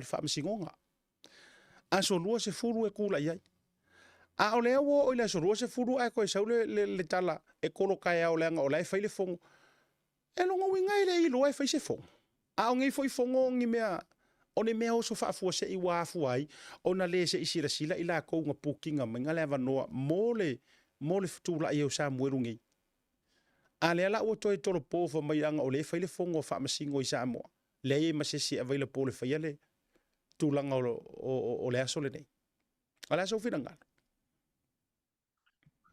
ia ole o vaenga ia ta umai ai ele no fosauli le mataga luenga i vaenga uma o wa le fontanga o le vona ta oto le fontanga nei ia a fo ia the Chief Justice o a fo o atu motu o le Pasifika lea o lo whalongo ina e mātou ina ia e fe e solo atu sailini le vaenga ma le vaenga ua whaati ngā talinga ho i liste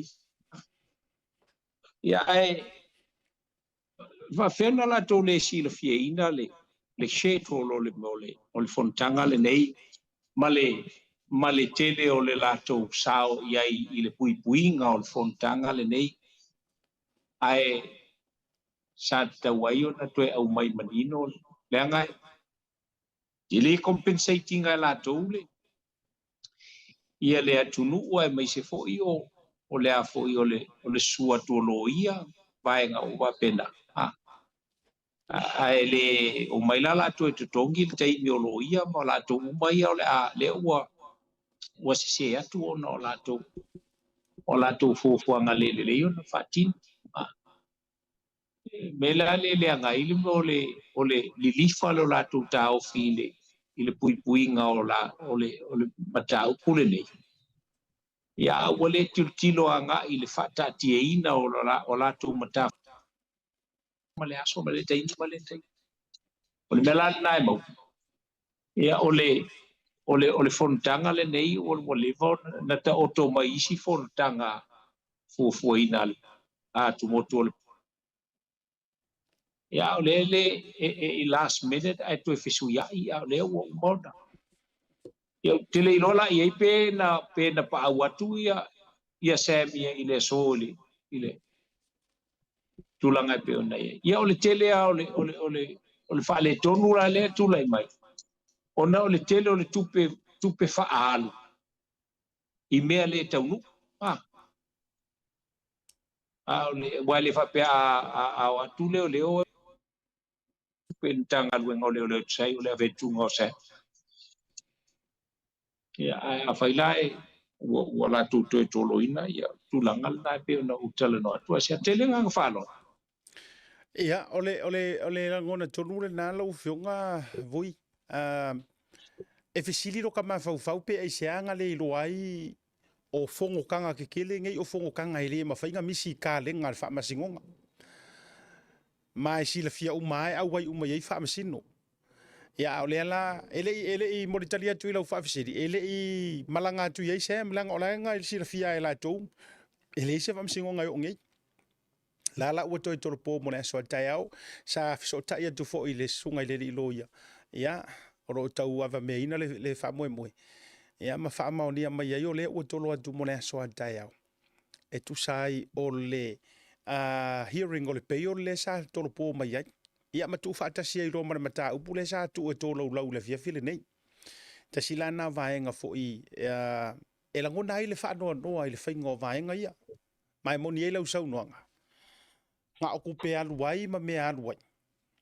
Ia a o lea lava ele o mawhai o na tautino mai le mata upu iso na taotonga le lei. O leisi vaenga manatu fo i tapa ia so whirangalo ia. O le mata upu lea i le mata upu le fofitala ia me se fo le whaipu le o sanganga mua ia. Le fionga fo ia loau kene te sio. O le tau wa tātangia mai ai le tūlanga fo i le sa whaatu i nai le la fo ma tūlanga whapena o no le leo sanga whaangui. Ia so fono fo i e lima ma tūlanga whapena. I tūlanga fono tū maur mo tau te loa nā ua e si le fia ma tūlanga e kakaunga whai se whaipule e le se whaangui ma tūlanga whapena. O le ala pe tau wa tātangia mai fo i lava fo i le whamasinonga. O le aso whira ngalo iai nei matau. Pe o makau pu mari wha parmenge o le aso ora autu mai umar whamasinonga. Malo seta o se vaenga ua amata ona tatou le manino ia.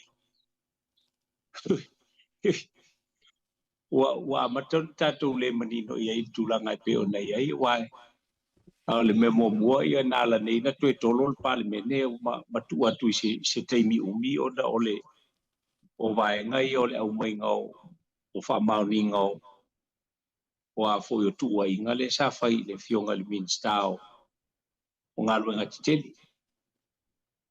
Ia ae le waila ua tulaʻi mai ia le tulaga pe ona iai i le tatou tilotilo pe ma tatou tau matemate fo le mea e ono mafai ona atoa le ʻaufono e tauna fono i le faamoemoe lea ma le tulaga pe ona iai. Ia ui lea e pe e taulilifa le taofi le upu foʻi lea masane tatou everyone is innocent unless proven guilty by the court of law. Lona uiga la ia te aulava ia e leai se mafuaaga o le alai ona taofia i tua ia le faipule e le mafai ona aua i le palemene. Leaga e leʻi faia se faamasino. E se la ma le vaenga hoʻi lea vaenga lea.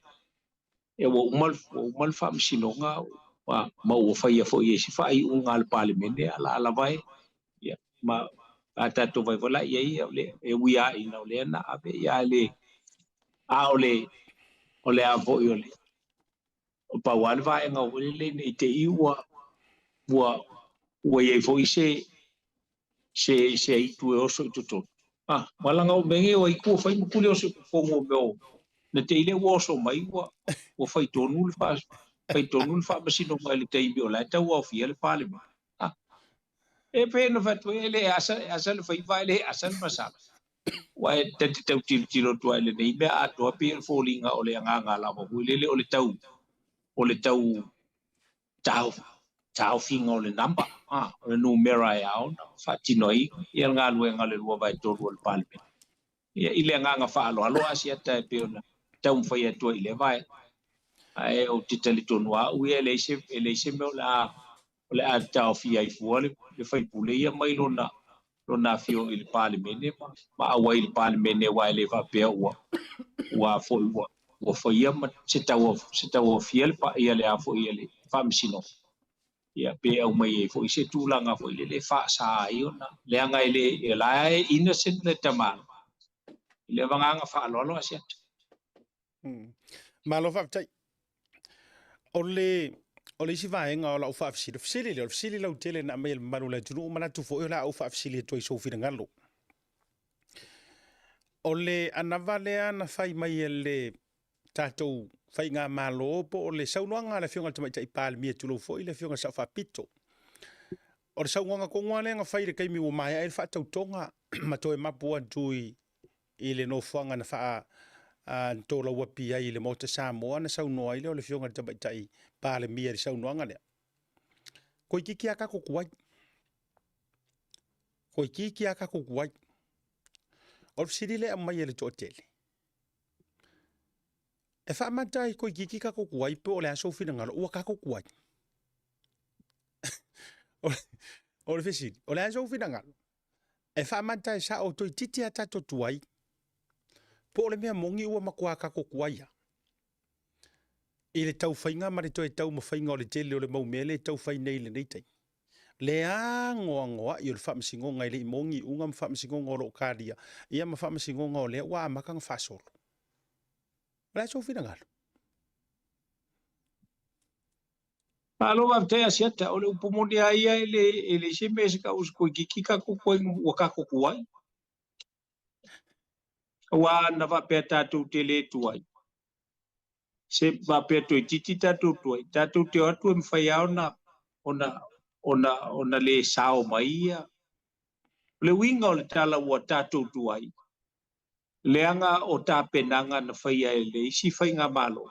Sai le la wa tatu ilone wa tatu tuai sa va pe ata tatu titi tatu tuai al bele wa ilone wa tatu tuai ata tu le tuai ola nsil fiel te malo me tatu te tapisa tuai la na te lo ele ya wa pe no vai atu wa seta ele se tala mane ai wa leva tu la fono de ol palme tu la fono nei o tu la fono pulea ole standing orders ole parliament ole safa au nga isi fa nga malo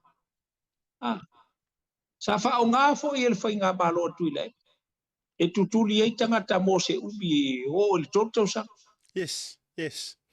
ai wo o maila i lo na tai ola o na i lo na bela fai ole ala na lo fai o tatu tuai ai le bela le na tuai ma me ole atatou sanga fatu tu ai ile fatu tuai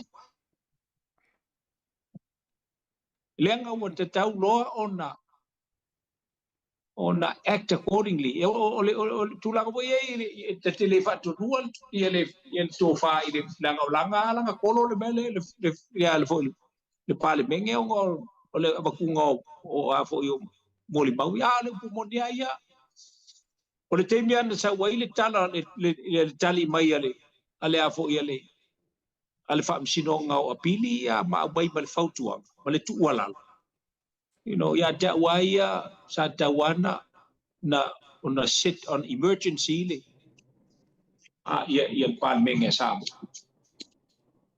o il po malao se ia mautinoa wa ta oto ilanga tonu ma ta oto i tulanga le leile tulanga i pe ona ia ile anga ua le taunga mali ele me o le kula i mai o tuila e pamale HRPP kai mga kula i mai o le kuri kangaka ia afia kuri ale kuri afia kuri ala ko le ale umi kuri oi ale o mai lo la tu te wa no fo mai e le situ pe sound of me ia fa kala nga wa ngo fo mai nga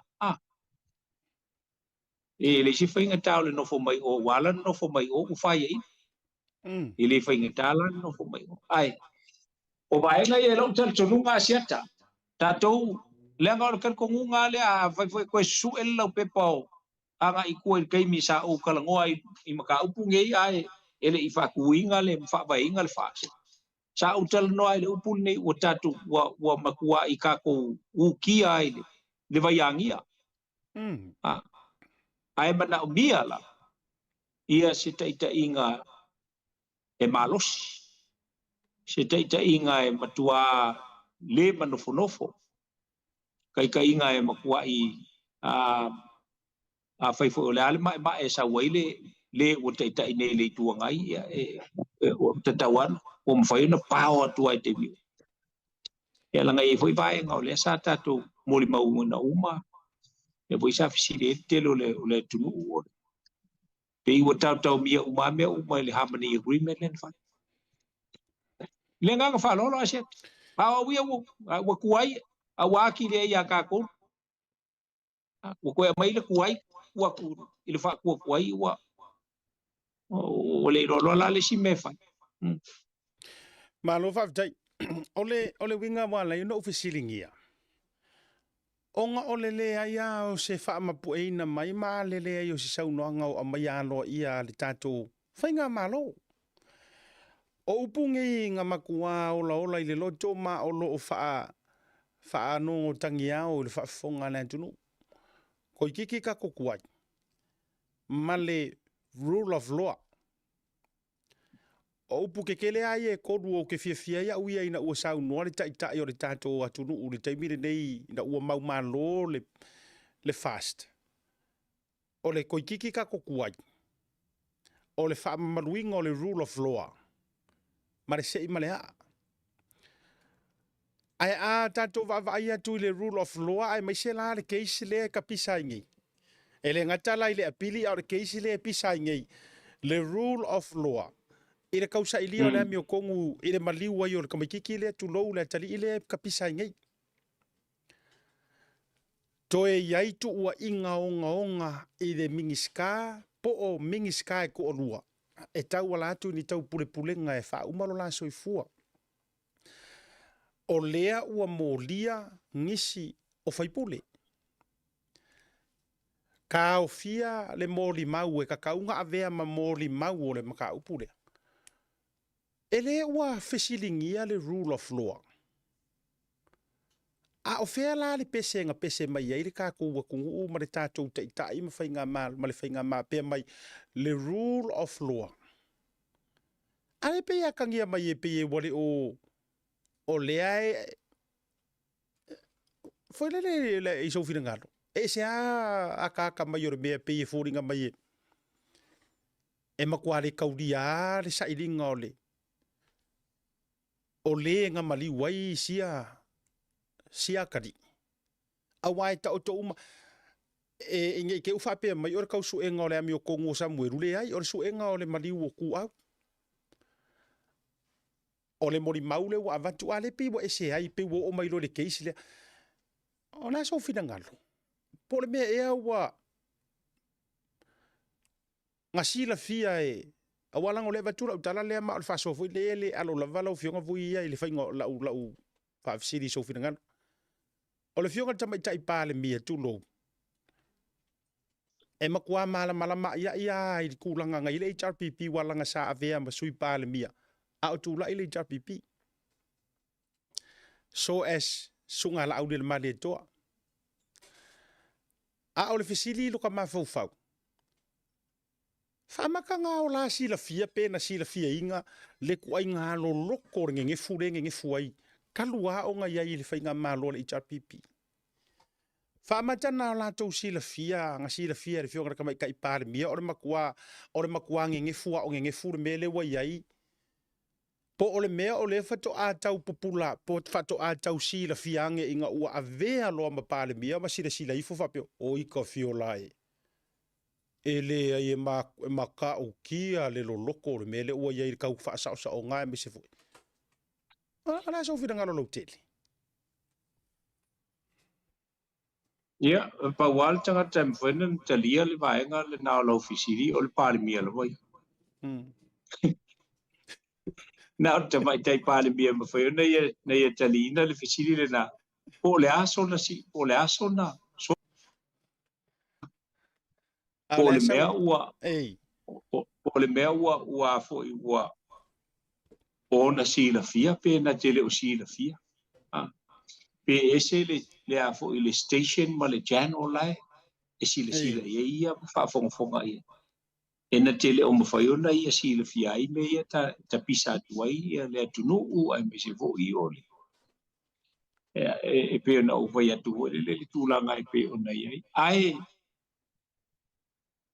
you know, e leo se putau tino asiat.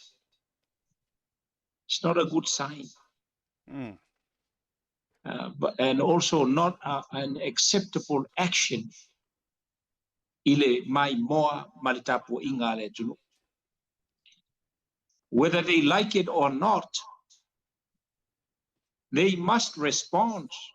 Anga i tangata leia o loo fia o la tutu fesili.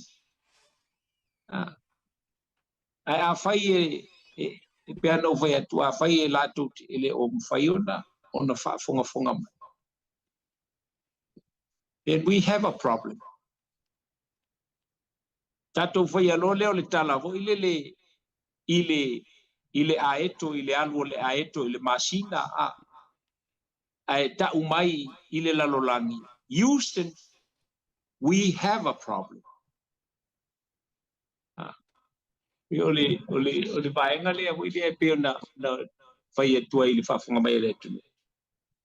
Ele isi o tau mawhai na ia tau se pua malafo ile. Ma ole fesili la. O ai la ole a o yeile tunu. Ele ole te inga malo ea tau na nga yeile tunu ue. Se ia umai se tali na ia whanofo ngofia. Ia te pawale mea mana ile tunu. Na si na tali mai. Yes. Ia ina mana palo asia ta awhai ele umwai tali mai. Then Houston, we have a problem. The Eagle has a problem. Ia ngak whalo. Maro whaafitai, ole ngangale na, peina te whai atu. Ua, umafo i tau sa ilinga ia matulanga. E le o tali mai matanga ruenga ole mafuanga lea ina ia manino mamana malama. E le o mawhainga kali mai makanga ruenga ia fiko i kongu ai maka upungei. Pe a taro sangatu. O lai kali lava makuola ko wavangoa e kali ai a tonu o lai tali anga inisi o ilatou o lai tau mawhai e fisili atu. Ia o keo fofo ilele pasi ao whaafonga ila fisili a ele o mawhai o na tu umaila lea vanoa. Wa ufiwa kakao mawhai komisinga ele mawhai. Ele tali mai. A whai o whaafonga mai le fiafile nei. Matua i o umo o mia se mafa atala noanga. Ele o sesi ai ku. Lenga o lea noa noa i ma leanga o ngoa i o le maufisili e fia tali e lea tunu. Wai ei fo lo tari tonunga. O ngisi fo ofisili e tātou te nau e tali mai masau noa mai le fionga tama i tai pārmia. Ea e toi fo i ala la utalae i sau noanga le fionga tama i tai pārmia le sa whama e ina ia le fono le na te nei le ile vatu nei o le tūlanga o le te unga o le tupe, taro tupe. Lenga sau ngoa. E le ingi leo e amai mai fafo. Mangingo i o sau ngoanga nga. E le aingi leo e au mai fafo. Ai whao ngā leo mai fafo lea ua i to tonu kakui whai paanga whakasi, which means o lai ai leo mai ni usila o lai ai. Ai a fua i le sau ngoanga nga whai e le fionga i le sui pāle mia. E ka pāse fina ngalo mai o le Attorney General. E au mai aingi leo su e mai fafo. A whaila o leo sau noa le fionga li tama i tai pāle mia. E le ingi leo mai fafo. Ai fa ngā leo ma ila tau o lo mawhai ona i te tonu o Samoa i le taimi le nei. Lono winga o le faukuanga ngā lawa a mai e le Attorney General. E atangia mai. O le faukuanga ngā le ua avese e le lawyer sidi. E le awhionga i le tamaita i panemia. Walanga o ia faukua inga le panemia. O ia in terms o le tula fono. E le mawhaianga so ngam sa ungoa le fionga le sa whapiko. E ungoa mase tua lalo. E avakuanga i le official lawyer sili. So lono winga la o le kari nga. E le ailangi le o le avaku mai fafu. O le ala la lea e ala iona fesilipea ma fesilipea lea kungu. Lea nga a maita watu ma le avenga nga fe avea i olo o faya fo ia Samuelu li roka o lima le mawhainga pe i o likua ma kulanga o mawhapena. Faa tusa isi defamations o malava. Ngā ruaku pe ki ngai Samoa olo la nguku lea nga ngawhai. O upuku usasao ma upuka ukingo o makua nguku lea nga lava na faita ma itai parimia. Ma isi o mingisika. O le ale moria, nga fai le moria, nga o le ale menga fai. Nga alkus folaua nga uiere maa rosi or kula fongu kaufi. Aruaku fo ikiu malu i Samoa, o le ngei mara nga fai mai foi. Aruaku fai le moria nga defamations, o le ale menga kupu. Nga alkus folaua kaufi. Ai arua ia i mea umai fai. Aruaku king fai popo i Samoa, defamations nga fai mua ai loka.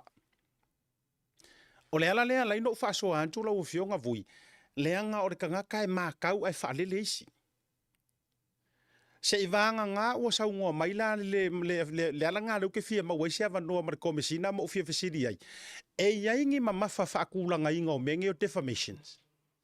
E iaini ma mafa whaatūlanga inga o menge o defamations.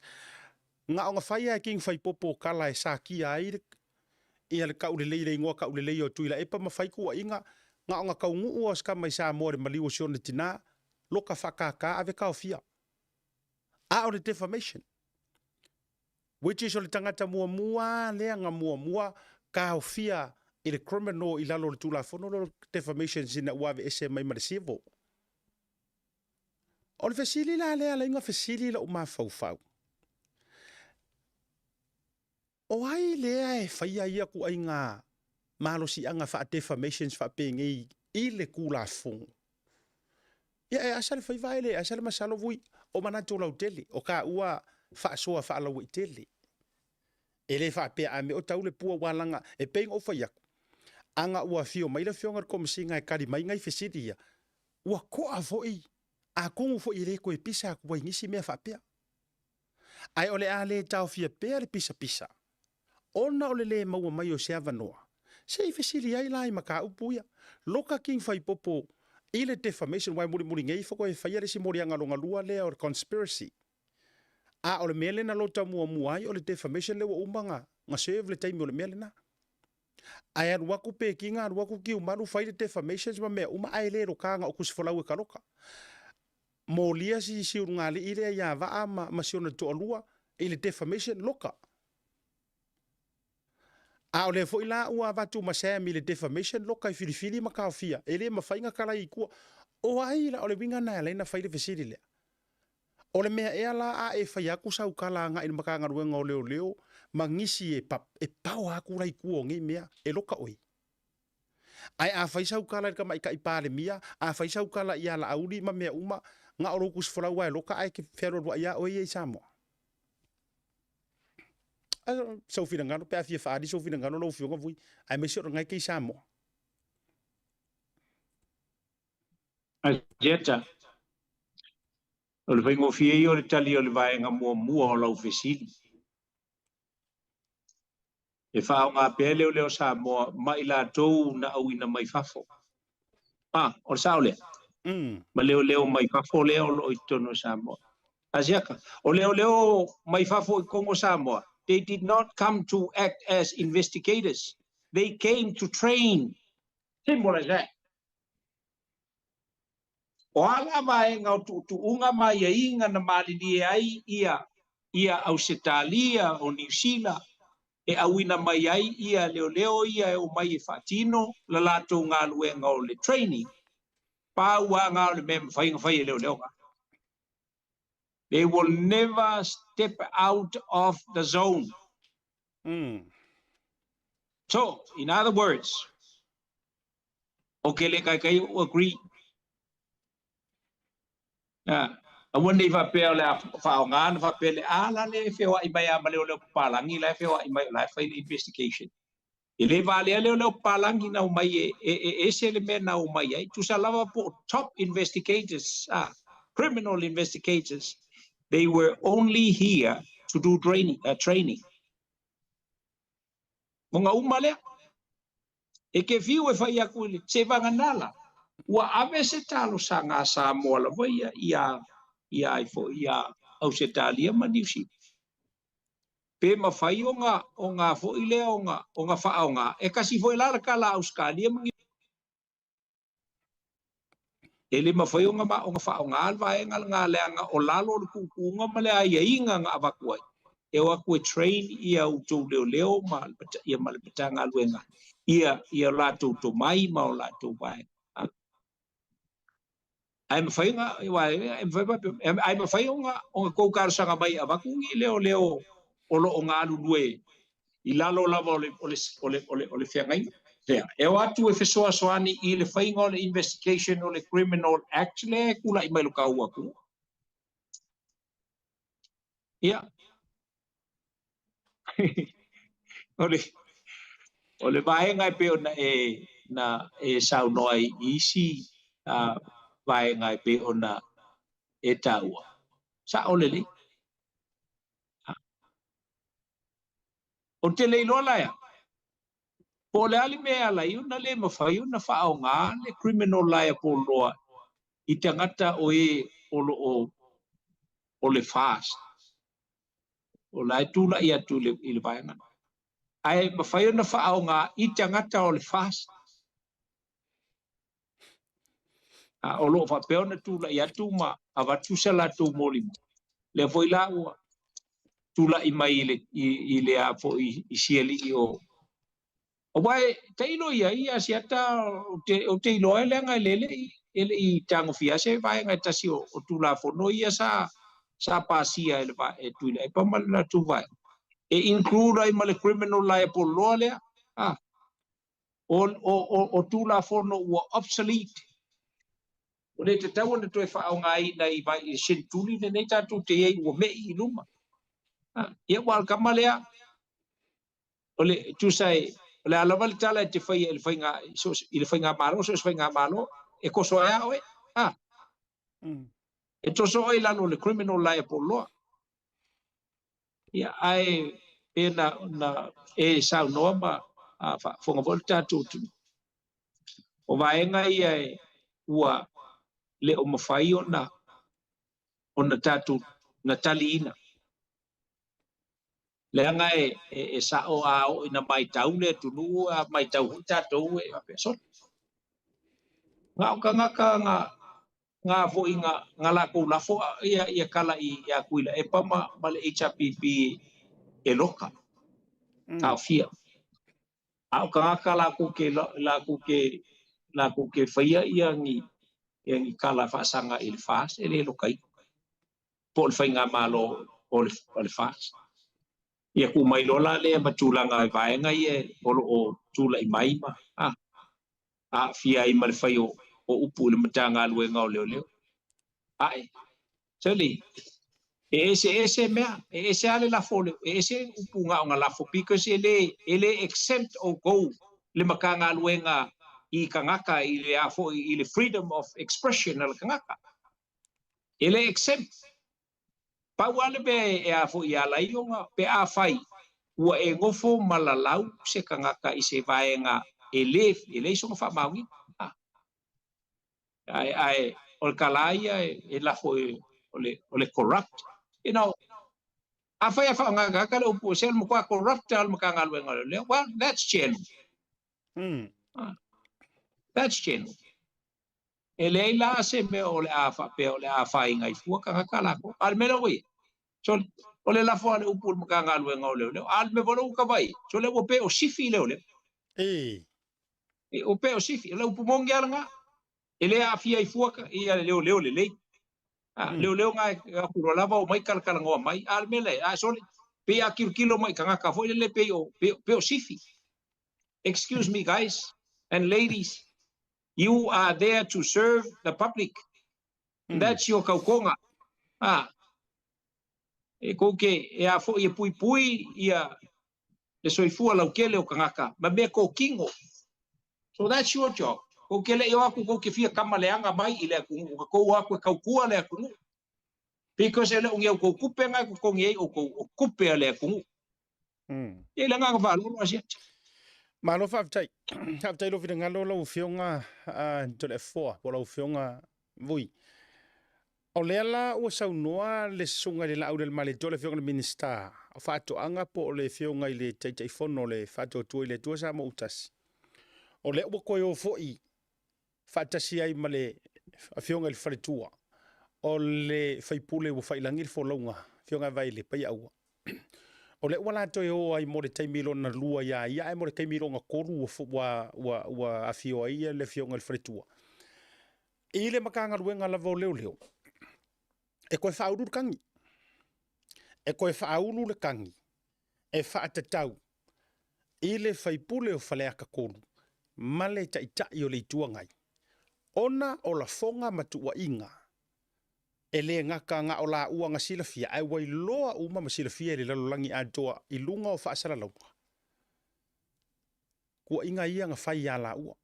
E le ngata e whai whaasino ia vaele tu lole tu ole maloe le fui whaipule. Ia ai whamai a whaia o vaele nga iai. O la fwoi kua ma sunga la aule male toa. O le fesili leo la uvatua i sofina ngalo lau tele. Whaamata o le a tatou va aila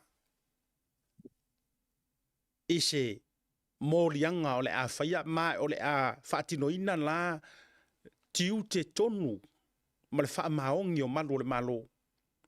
O le a oe whaise mōlianga o kuila e pamarimo. Whaamata o le a tatou mai moa ma sila Samoa. O le a whaia la e pei fo i ono lato whaia i le fionga le whaipule i awhipule. E pei ono lato whaia i a Samuelu. Wai le ia se runga lalo ma au kawha e orkula fungo. O le aso whina ngalo lautele. E ono whaia e leo le vaenga. Asiata o la ua fautuanga ile komisina malmatanga luenga.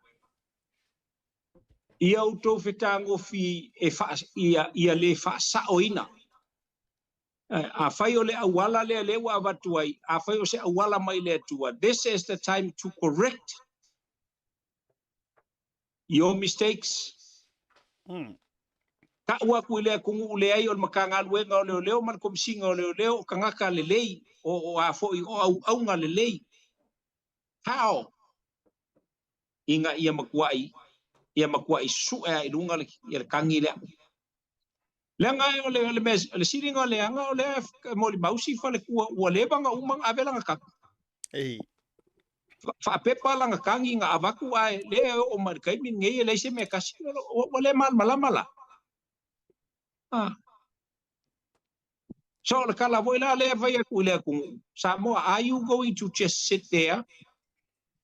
Aka ko ngofo ya Samoa makako ko ua ya makako ko mumu ya makako le maukongu ya instead of standing up to this. Ile yo le kaimi wa kawainga. Le anga e kakau pe fai mai o iku malo la HRPP. E kakau nga kula i mai because it happened for inga. Bali. Yo.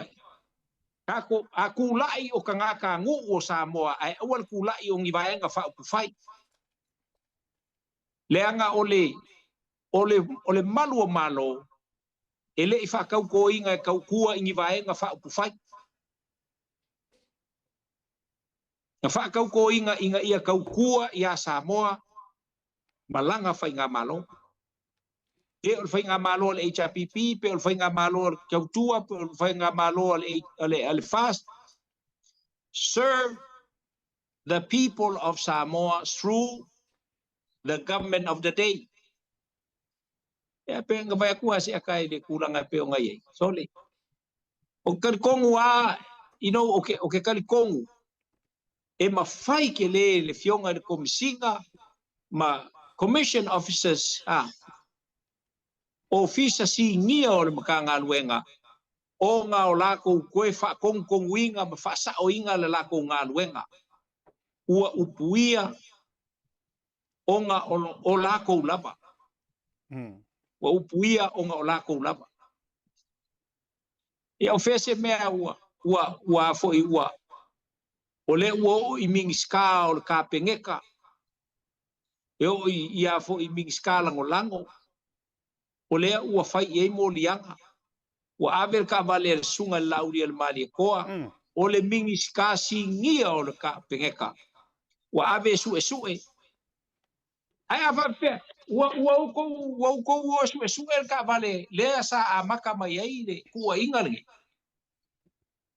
pe you gonna say ele maua wale lopo fe o ai fa fe ngale o le ala va ku mo mau le ku la maua le o le fisili fa le singia e fisili that's how you do the job e o fisili solo sili kangaka avele la ko fa sa la mai kangaka e ai kangaka yang ka u le mele if you are that person mako ke mo dia oe e fe so swangi ile afo ile sa ilinga o le ambio kongo o le maka upule ma ua kakau fo i o nga fai se fua le maka ngā luenga o leo langa ua kau walea koe ama lako i lunga o whaasanga lau ngai fai soko e li mongi ma isi ka ngā kai pei lako ke wha konguinga mai le afo ile le au nganga ma le kaukua le manu o malo o le walang kau whapea we are now giving you guys the warning and this is a straight warning to whosoever oi ka ngaka lea name them ia po le awale nei minga e ka usa fa lau kele ua ku inga aku ngei fa sile silanga alo ia ka walo mai ile afo ile mai le komsinga mal ka nga luenga o leo e fau ku inga ai malapa ka ia ai o ko ia pe foringa ko ke fa ko mai le ka nga luenga ai le fa ko ngua sesi le ka nga luenga lagi mali o mea ngā ua lewa kau ngā o ia la wha whenga whai pe a whai alai ma se mea kasi o popole iai a le ai mai ka waku le aku. O ngā mangu le i le mka ngā luenga mā lofa i le ke leo ese le lei la iai. Kari kongu fo i e mwhai aonga o ngā kako kalangoa o le komisinga le komisinga pe a whai e mwhai o koe fua ka inga le mea a kolengei ma se koe sirisila. Ia se sirisila e le lewa ngā vaku ia foi ise molianga o se kangi nga faia ele ki nga ia kupola nga fa pepa langa kangi nga baku ai langa ia longa finga ngalo ya le ai o markai mingi o le la pe o nga esa o asia o le foringa mai o le ko ro fa alua e fa foi fa kolu le nga o e fa o le kangi. You know, and my advice ile komisinga o leo uso mayange ala suafa na yange le kofinga correct this ia koe fuakai masila ia mongi le lofa le makanga luenga le anga ole a olo palainga la vai le ku maleko yesu pa ku kwanga ole ku makanga luenga ai au fo ngi ngalo e ia le kai me kula i mai le ku e ke aku ia ke upo o nga kele ya le ole a fo ole mumu ole afi ma fainga wa ya fainga lo sei si ole ku i lau ko ka ku ma lau ko nganga o nga ko si le fia la le wa fuli lo ma ku ole ku ia ke upo ai awanga ingalo au ko fa moe ko ke fa nga inga ia ngi au penga o ia ke upo. Don't forget the Prime Minister of Samoa and also the head of state, they can call in another force to face up to you guys. Lengang fa lo ba ku fa funga Samoa. Ma lo fa tai mo le fa to fa la inga. O le tu tonu le na le fesili ma tu ai le matenga le nei taimi. O le a se move leo, le matanga luenga, lea o le a fai inga ua koe avaku fo i ringi kangi. E ua whaalua i le whaakolu ngā awere kangi. E makaukia ngei ku ai ngā mea. A lea ua moria ka ngaka, ina ua whaatasi na avatu le tangi. Leisi vaenga ka ua lenga e saungoa ngei. E pe e fia li ina makanga luenga o leo mare kulo ua le fionga le komisinga. I whaasala launga i e whai e li mongi a ngai. Pe e fia i fo ilele. E alanga o vidi aku komisinga. La pe e fōringa mai o lai whaatonu mai e le whaipule lea. Ma whaakongu mai e isi tangata i o i fo e whaongala kou kupi. Pe o lai lau ke whaakongu ora makanga ruenga. O le makanga ruenga ia kako ua whaakongu mai e ngisi. Ai le aia ma se whaapea mai. Ia, wakure la paka inga lea ia o kou ia whaipule makangaka i e o i lunga ka ufuar makanga ruenga ma whai mai ngā koufiso o kai mai makanga ruenga wha mai ngā kou karangoa ma. Whaamuka ngei luang kou koe whai ngā mea.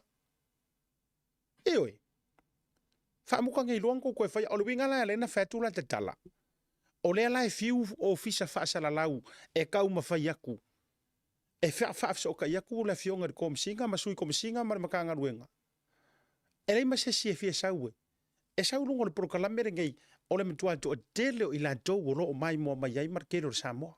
Ma se fo ila le prokalamere i a la fionga manisi o tamali. A le pe e fōringa mai e fia.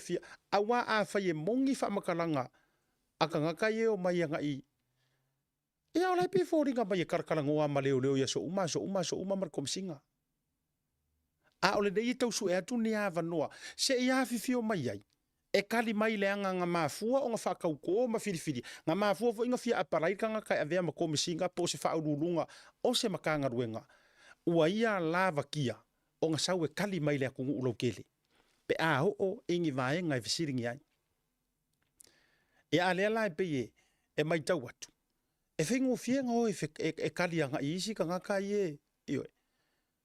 Ai pe foi le alango lango atu le tangata i le matanga ruenga po la ko nga fia le o mai kalango mai runga ai a falongo lo wa atu e o lai challenge aku vaenga o le la tau tua male unanga e nga ke ile wale fia kalango mai male fia mai kati ai le o i lo kongu ai le fa maoni o la tau tonga o so mai le me lai fa fakiera ngatu o le so i ngai lo ai le kaukai.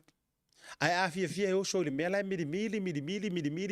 Ia, e whawhewhea na tautalaso lo tu lai mai. E whawhewhea nga uma e nga ua kau lau penga whangoka ua uma u kaimi. O le a se leka si e whakalango ai oe ene au mea na whai. Ma le taimi na matualu luki ai ki ngā o le maka upulea. Ai sa mawhaia o ngā whiwhio mai e kali fisiti. Ia, o le mela le iei. Ia, matuale ia se me whapena o tu lai mai. Ua mafua na tele upu matala. Ia si ka kukuri mtaila whafonga maua Samoa. Po whela lea o le antua iai. Tangia. Pe o le a whafonga fo i Samoa ai sau makira i luma lava o le munga la se kala whapea. E le whaamaungia. Leanga o a ma a leanga makua nginga. O ro iai video o ro share solo fo i re to tele. O vaenga na e pie e lau o lunga i fo i matulanga o le whaasoa i le neivanga o le fiafi. I le mātau watu, i le whaatino ina fo i o tiuti. O le vaenga lea na e saunoa i nei le tūlanga o le tāla, feala o nei mea tutupu mai, po fea a kua i ai le ongo sai le akungu. Ia e pauale mea e kau ke kakalo ai. Ia aua enge i kau masua ngai mea ai la laka lo le fongo fo i lili. Ioi. Pauale mea uane i tatu tau masua ele i pura ngai mea. Ma maka nga sau piko kasi sia kako wami o vai akunga. E pea kangia mai o lela o lela ako e kakili ya ma koe i kokongu ai o le whainga malo ma tūlanga whapena. Tā lusia e kauru. Ai whaasanga tonu le la o fuafuanga maka ika inga le makanga ruenga o leo. E na ia e lantou loa e whaia le mea te tau ana tau sia i o le file mu. Ioi.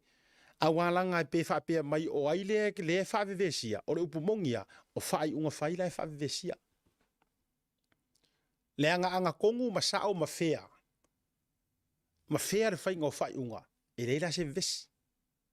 Eoi, le anga e mangu ka whai unga furu. E fupolea fo iku malo e ke kele o Samoa. E mangu ia lako whaipule o lako lupe whalele. Asa kia mai la iku la fongo, alai mai mo aku ia iku malo, ma mai mo aku ia kele o ngu ko kongo le iku malo, o lale wo fasia mai lava, masakia mai lava le lako lupe whalele, le lako kamawhangau, po le lako sui whaipule, ai le aia se fisosoanginga o kau apa e ai i lako e kaunga fisosoangi a meisor kula fongo. O fea la akua i aile sa.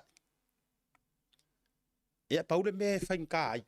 O le aso e la laka i vai va wai pe kau mai kau o kore la e vai kau siri file mu ma fa file mu se ia loloma de fa ia le kako fongo kele.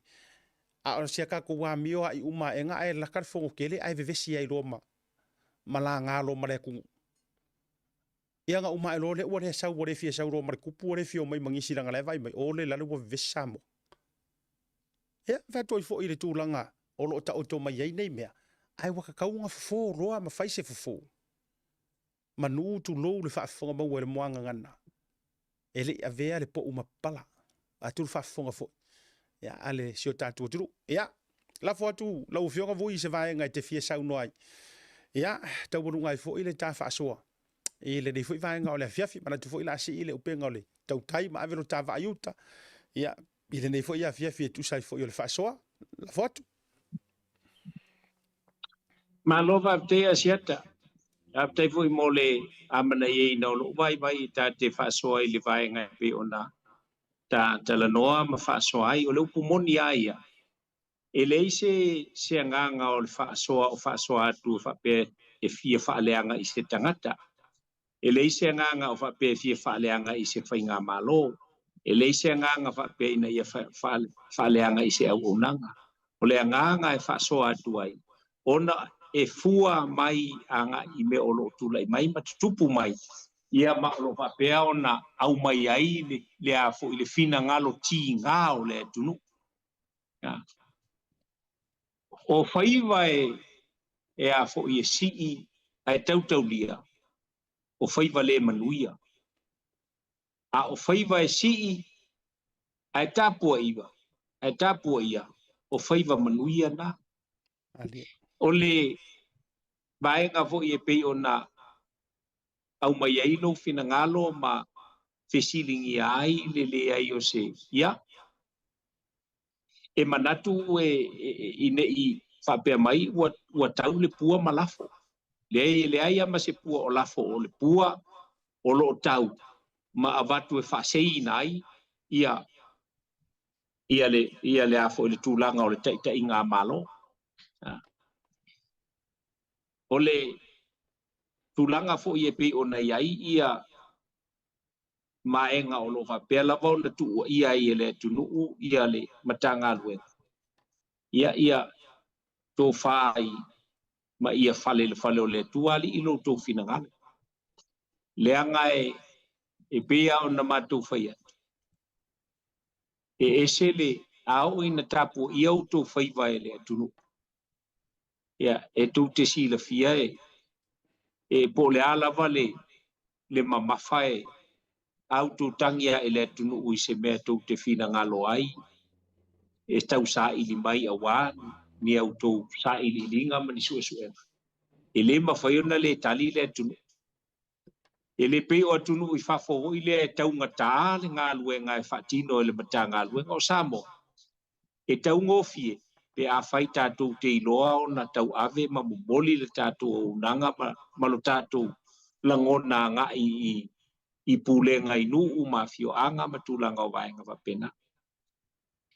E alofa fo i lau tautua ma le au unanga. Ia ona e whalongolongo atu le tele o temi. Pe i e wholinga mai. O tou o ni tama whai ngā lue ngā nisi tangata. O lo vapeona o lātou tau mawhai pe i e fie e mimika ho ilele e ka umai pe i o aula o ke whakongua le maka ngā lue ngā ile mea au na whai ma vaenga uma wapena. Ia tati le ai atu le natu langa wai pa wale ole nganga ole o mo onga ina ia awane ne I ulangia e se isi le matanga luenga o le malu al malo ia ai wa umane meta tu te talanoa ma fa soa ia o ula mo utou o ula mo lau tautua e te tau ono tau whapeane so le amu ia ka koungo fo inga amu ia ka kou vai kaimi ele asa le tu walalo e tu ina mai ele asa le fautuanga ona ole a la o fa a ole alofa mata tu si elima ata ule alofa o tatu tal noa pe a fai e moni o do tangata lotum tangata kerisiano tama fa na u e sa mo o ele mtanga luenga ole sipelanga le na ole isi sipelanga le na o Yesu le keriso ole alofa ya ole matotu walalo le na pe ano matu fa tu matu tele fa tunuina lauto au unanga malauto to fa a o matu tatalo ina ia to fa ile tua le fa chino ina o lauto ngaluenga mautu tiute ma ia mana tua o lauto tautonga sa faia o le tautonga sa faia I luma o le tua ma fonga o le tua sicilies e vai sei o le fa fonga al tatu tuno ya tau ina ia le anga le o le tua ile matanga luenga o leo me se foi o le fa ulunga tau ina ia foi ia le lo fa o le tua ile ta inga malo ia ina ia maua pe o to le toa ia ai o le silio ne taua o le mafai no to tali mai mana onga e mai se o le sa ili atu o le tatu tunu I o tatu tangata e ala ia la tu fe autu sia mo lo la tu fina ngalo fa le wina o mori le fa malo al fa tai asiata tu sai o foi valo filima e mai se foi o le pulenga male o nanga le Blue TV mai se le foi I le Tautai A'e ia ona ole tautuaina o le tatu o tunu o wai e fia fa fonga nai te mam tina matua pe le se tala mai a asiata mal Tautai A'e le se tala mai le Blue TV malana una e fa malo fa tai o tu foi valo filima lo fangia le tua le au fa fonga uma mai la to lo tapu ia fai matiute o le Tautai A'e ia ma ia fa mana ina pe le tua ma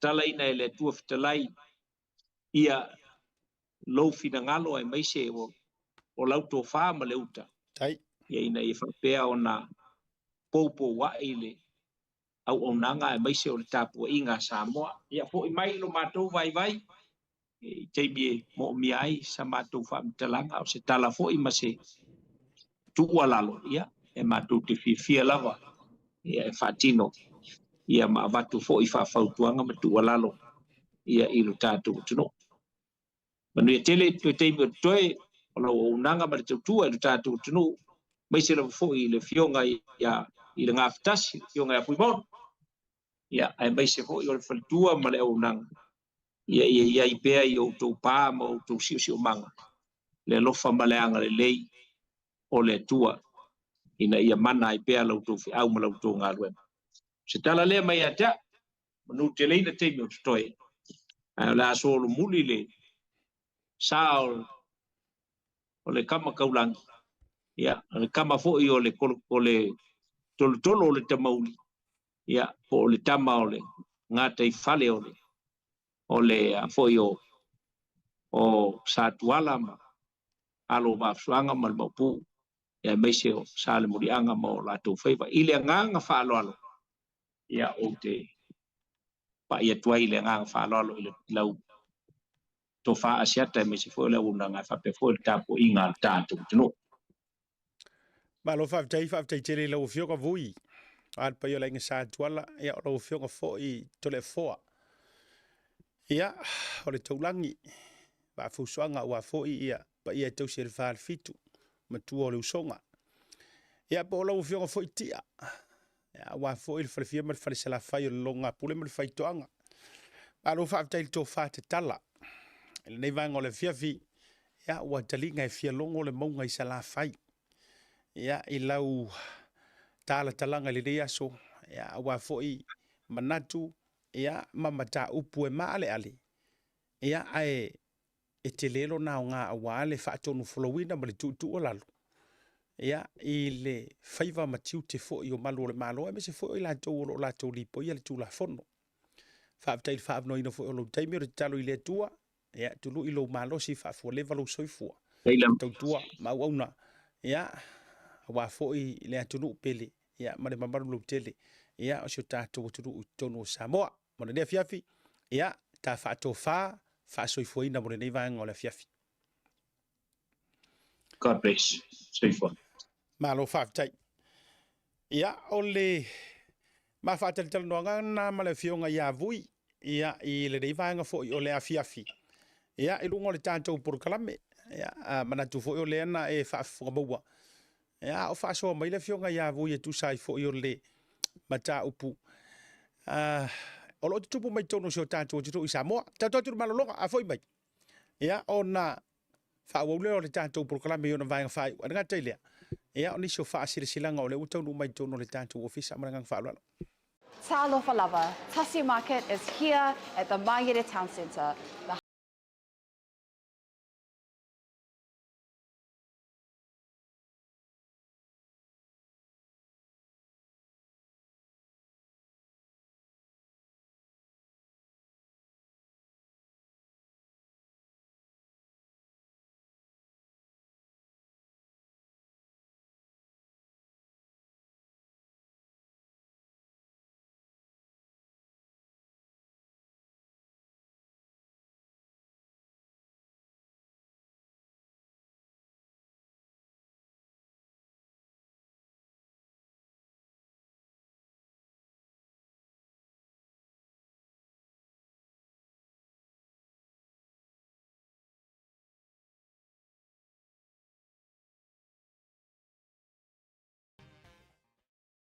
Whaongale tautua le PacificEzy le masino February ma wawailo vanoa te manu malo ai whaidonga tupe tai lua se lau ta lau sautia mo hana paanga. E se fulu whaidonga mo tātou New Zealand nei ai se fulu whaidonga mo Samoa. Mai se ina le nei whapitoa le aso tofi lua se fulu manaivo February. Awa ne ngalon download le PacificEzy app I lau te foli whawe ai ma la fwai o tupe whamamoli I le nao le lima ta la le totongi. Olo awa noa fwai le direct transfer te posi sa mo yelo se leni le tātou account ma whaatino la fwai no au se leni whaonga ai le telefoni ai inga whapitoa.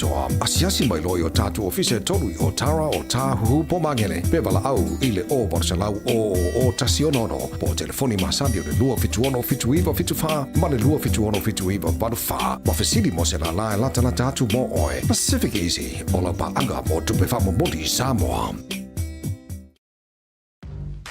The Color Shop in Matavele can brighten up every aspect of your life, from interior to exterior. You can change the look of any project you have, from auto to home, around the yard, and everywhere else. Bring color to life with our selection of the best paint. Come check us out, because we're more than just paint. We got bush knives and a whole lot more. We're the folks that will help you kick that drab right out. So come into the Color Shop in Matavele. Call us on 25577 or 21527. Drop an email to cs.creston@gmail.com. Jamilo Wantile ua a fatonu le tula ono e le tautua whaawau. Ia a le Blue TV me se fo al proklame le tauta ia e le vanga le fiafio le dau ta inga. Ina ia au vantu ia I lo mauta malu lawa me se fo ia o le ayo loto mo finangalo. Na inisi o vaenga o lo o te tupu. Ma vaenga e te tau fo ona sila ia isi o tātou kuturu. A fua antu I meo lo o te tupu mai Samoa, tulou, maliwa yo si tamaita ia onga lea, ia lena se e le falea onga, a vatu ma umailo na soifua, le longoa leo.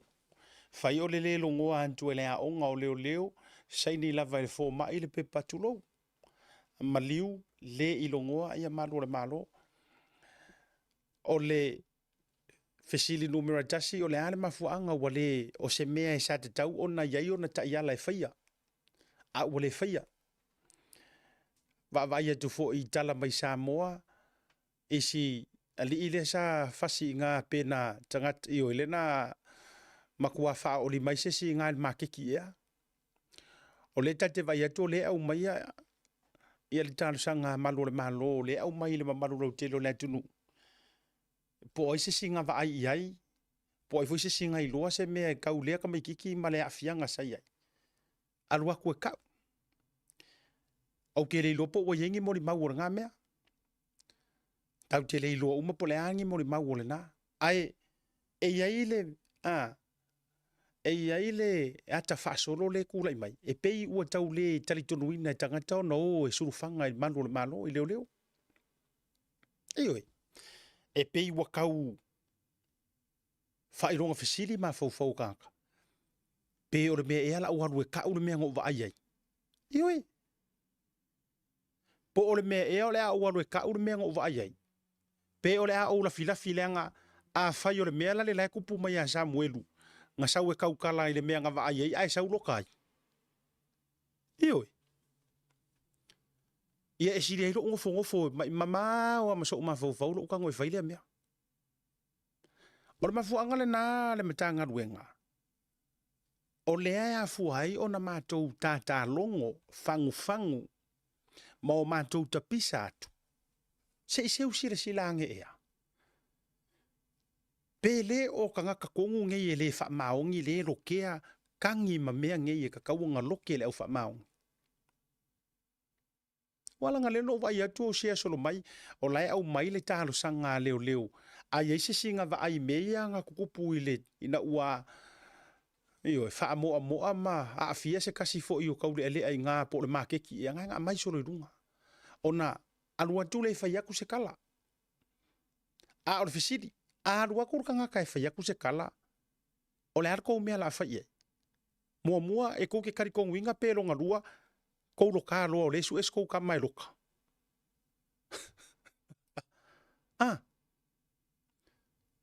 Whaamantau le mea le nā le la akupu. O le ngā la kurukanga kai fia la kue ka uaku. O ke oso lo ila lo mare pasi. Ai sumu lo ila ukamala lele. Ai maua e ngā e avakure i ngor kanga ka whakai ka inga leo o vatua. Ai ngā avakua o le ngor kanga ka le ngā sumua. Ai kiro aku leo le wha maongi kulou lava. Lea e kukongu o vaenga leo se sue. Tu lou le matanga ruenga au le lei. Ilona lava loa ma le matanga ruenga le lei. Ai ngā o le kaimia e sasi e lau mori mau. Wa o le me fo ile leo ka vai kuai. A e fialu e ke mori mau. Make sure. Awange e ka uangi ngon kanga kai so kanga makanga Yesu e mea. Po ni tangata e faa wo mamai. Po ongi kangaka. O lo faya mi o le sao makanga Yesu e mea. Yes. Simple as that. As long as e la kula mori mau. E le ongi kamak ala wari ia. You're safe. Kusanga nga saua lau mori mau e ka ua mai ngoa. Sila kula wari e la ko lisi le lako ua. Dirty list fo ile ki kunga ile ngira ku kama ile o le kele nga fai mako o mai ko ku leila ko meia le lau mangu ia mai ia fa sa olan mo maule ai a fa fe pe a la ku ngira ka ngaka ki fai atu le mori mau no vai atu loa ai o so fa fo la wori ia ngo mer ka vale fasis ka male ko fe o sofi ka vale ko o ngu mela number plate lo ka vale o fo linga ia ai ko su enga ongi leo fasaviti. Ai ko su enga boika fiolai. O le number plate riska ko kamale fako amanga vangeia. Iyo, ale fako au soku pikiranga au kureile leo aku ala eskegi melelo ko aku fasia. O fea o le ai uia mea. O le a le tau mea fai. O le a avea loa le mori mau. Makangaka modia. So le au ko ke feika mai langa o meia le kukupu. A fai ko ke fia, a fai tau te fia mo o mea se skasi. Le ala uvakua le skasi rea. O lea wa iai le se kangaka. O le kangaka kongu lea u ke la longa. A kongu o le pieces lea o le paso. Lea e so enge. O la wa iai. Le kangaka nga va ai kongu o le tangata lea. O le second person lea nga witnessinga. O le kangaka longa lua lea nga witnessinga le faa mo le faa lave lave le nga kupu. Yes. Ia la mea la e kau kiro koko a mai ai. Sori. Ia na. Ai la le kuunga o mea ia wara moko i ku ure inga ruenga la ua pakare re ka avale au ka fafa pe bui. Ia. O ruinga ngā leu ke whai aku ai. Ua fefefe ka ngaka e kau kakala. Ua matua fefefea inge i mea ange. Ua loka makaofia whaakākā fo i la kou. E pe yor mele ua kupu mai le mori mau. Yes. Na ona whaatata tu whaapena. Ai e iai le kangaka. Ngā laku o ngā mori mawinga the second person. O le tangata fo i lea lenga varawala aua ngā i le ainga. Ma laku mai a mori mawinga fo linga or ka malea le ka oko mai au ka fole wala. Na mawale ava no te fiso ta ia tua ia neia.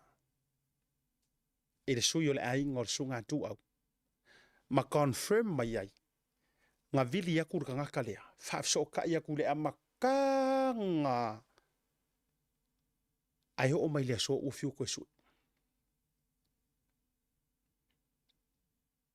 Alaike i mai ngā ua whaiak.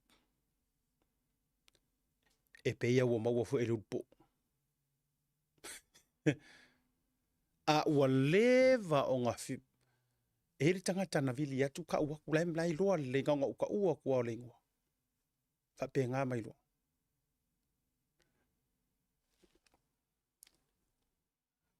O lau whawhikai. A iei se vaenga o te whawhitai ia. A le whaafonga mai le makanga ruenga o leo. Whaafonga mai fu il whai ngā malo.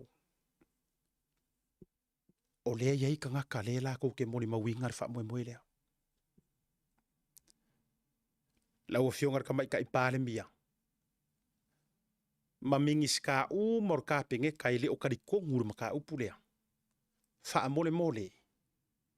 E iai moli mau kuku o mea. O ke le whai aku la o le ase si kulanga. Ai o ke wha leo aku le finga ngalo au afa o le aku ngu umar ko ke leo e lango sua ma ai ayuri o kou whaiva. O afa. Wha o maka upu le muringu. Au waku kongu ngi ka ngaka mongi e su er maka upu le. Ewe. A watu tonu ni tangata e su er maka upu lea. Ma a vifo kongu se pui nga le lei mo ngai ngei ka ngaka. O le upu mongi, e le o iai se pui nga mo ka ngaka i oako e mori mau. Nga paule mele kupu, o le alaku i kokongu, e langu pae lau mori mau, ai e foi mai fafo, ua matua tai lau mori mau, ua pule. Iwe. Le ai se vaenga, e ko o manga i ei ngei ka ngaka. Mo le manu pui o lo latou soifua. Le ala ngā lea lenga feisi. Yes. Ma kua fefea ngai ngei ka. Ie, kua fefea. Onga o kulanga. Ma kua la ava aia kure mea. O ka ngaka nga fio mai e mori mau. Ava aia kungare mele o kupu mea Samuel. Ua latou i rofoi. O re kosonga whaakākā fo i leo laku. Ie. Ai mana ia. O le a ave umai a aor. O le loia. Ia. O le a kiringi sia ka kukala i le asoa kai au. Po fea o le a tau nuu iai. Whaafekai ia i la tau o lo la tau nau tai. Mai whaalia le mea mongi. E whaalia le mea mongi. I le maka upulea. Moni lava le whaametalanga. E iai le o lea e fiso o kai mai. Lea nga va le melea. Now, paule meo ke fia ka uaku. E lea i ele o whaapeo sau ka umaingi ngō ngisi. Lea i. Kau koe whaalaiki mai ai kai minga i le la pupu o mai o polo maka o le au vai ngai ele ui.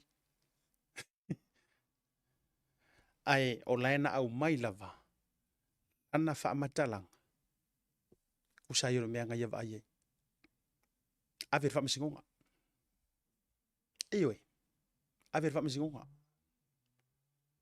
ia koa fo ilo loko ia makua koa lo loko ola o kua lalo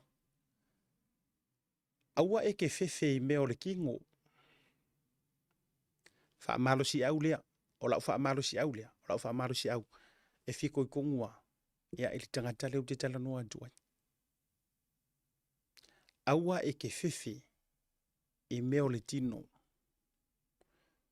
ai ia muonga e fefe ia e fefe i lea kua whaamakala au oe saidu ma le mea e pei ona e ioi si la fia e oe leanga o lea e mo o miangi koa e o aku e mori mau o le su er kanga kanga la vea er kamalea ia e le rope la kufo i lea mori mau e se le lango o langka avali e le rope la kufo i le mori mau le e se fuer kanga kala e masaro salo ia ilanga ia kilo kilo but o le whaamatalanga ngā makua i o ngā laku o ngā vaai fōlinga o le tama o ta oto mai. Ia i ngā ua whako a mai a i o ngā kupuru whaalawe lawe. A i la mea maria ngā ia vaai e. A e peo no whētu. A watu tu lai whono. Le ala ngā le wha aololo ma au atu e li porukalame. Wha amore mō le. Ia. Wa ke lea ko i kiki a nganga e unga aruaruanga nganga mai maripā au ke ngai vaikele. E unga nganga mai maala ngai rumo le whare o loa ngai vaikele. Nganga mai mare pa wai are mamonga ngai whaasanga mai resi piko. E unga nganga o mai mea ngai le melea. Ai tu atu ia te autou o lo o tau whaia tonu o le aturu. Wha amore more koe silsilange ma silsila ifo. Pele uala ngā te tau. O na whaia ia i se fua. Ma toi liu liu i e li tau wha. Ia, o vaenga nā o le prokalame. Ele nei vaenga o le fiafi. Ioi.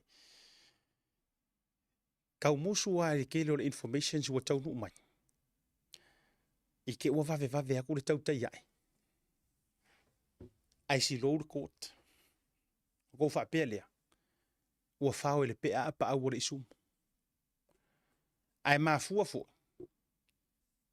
Ia walanga a kako koe kilo i mea ua ia. Ale ku yaku ale kapisa. Ele yangi mea kukupu. Yes. Ale ku yaku male kapisa. Ele yangi mea kukupu. Le ala na. Ya ole tulanga le na. E ala iona whaila maa tau pito la au. Ya ole longo puyali. O nisi o whaasisi langa. Tauru mai i li tāntou wa ofisa whaasala lau. Aile i whamai e inar prokalame. Whaasisi langa le mafutanga Malisi Aotearoa au Kilani. E New Zealand. Na utu i natiruma. O le atoto ia i lago tonu pa ia sa uo o mamalu Samoa.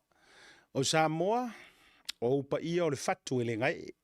A wa ua taoto a o se alo.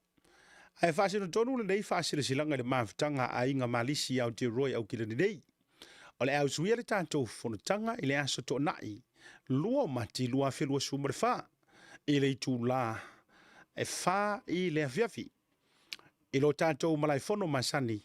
Tu atusi lua sumare lima le Noa Place Favona i Mangele. Wala watu foi i so se Malisi sa utu vai. Ma o to wina i Malisi muri vai. A fifio mai matala au mai tātou nu ti mea whaatasi. I tā penanga o le wha moe moe. Malanga i Samoa i a iulai tau sakanei. E le lava le to e se anu poto poto. Wha moe moe. O le autangia mai le nei whaasire silanga taua. Mōni so whaamtalanga whaafiso tai mai le telefoni o lua fitu wha ono fitu lua tasi ono iwa. O lua fitu wha ono fitu lua tasi ono iwa. Whaaftai tuiloma vi titi ula tu inga mala whailau tusi o le mafutanga. Ia, le na. Asi silanga le na mafutanga Malisi. Tamatuai o le Malisi nei au Kilani. Ia, sila ifo. Tūlanga wa iei whaasi silanga le na ia mlea so foi tō whaina. Ia mō le whorotanga. Ia ua foi wha moe moe. Tau arunga le proklame le vanga o le fiafi. Ioi. mai se fo ia o le aso tai au ia e pe o le keiso sunga Samuelu le aso tai au le keiso sion to lua o le keiso va ma Meilin ia li se fo pe o keiso suma ia le tolo lo le aso tai au ia tatu talia lupe o maunu le aso tai au ia matu i le tua ia le tau tonga o nei mea ia ina ia maua se to fi malie ia ma se tali i se te mi va fa mangalo se la manga o le tau mali la fu funga va tele jo o le asiata fa le malu pio voliko mai le tau tua ma le o nanga lau Blue TV e mai se proclam o le tau te iae fa soifua mai manuel ne fiafi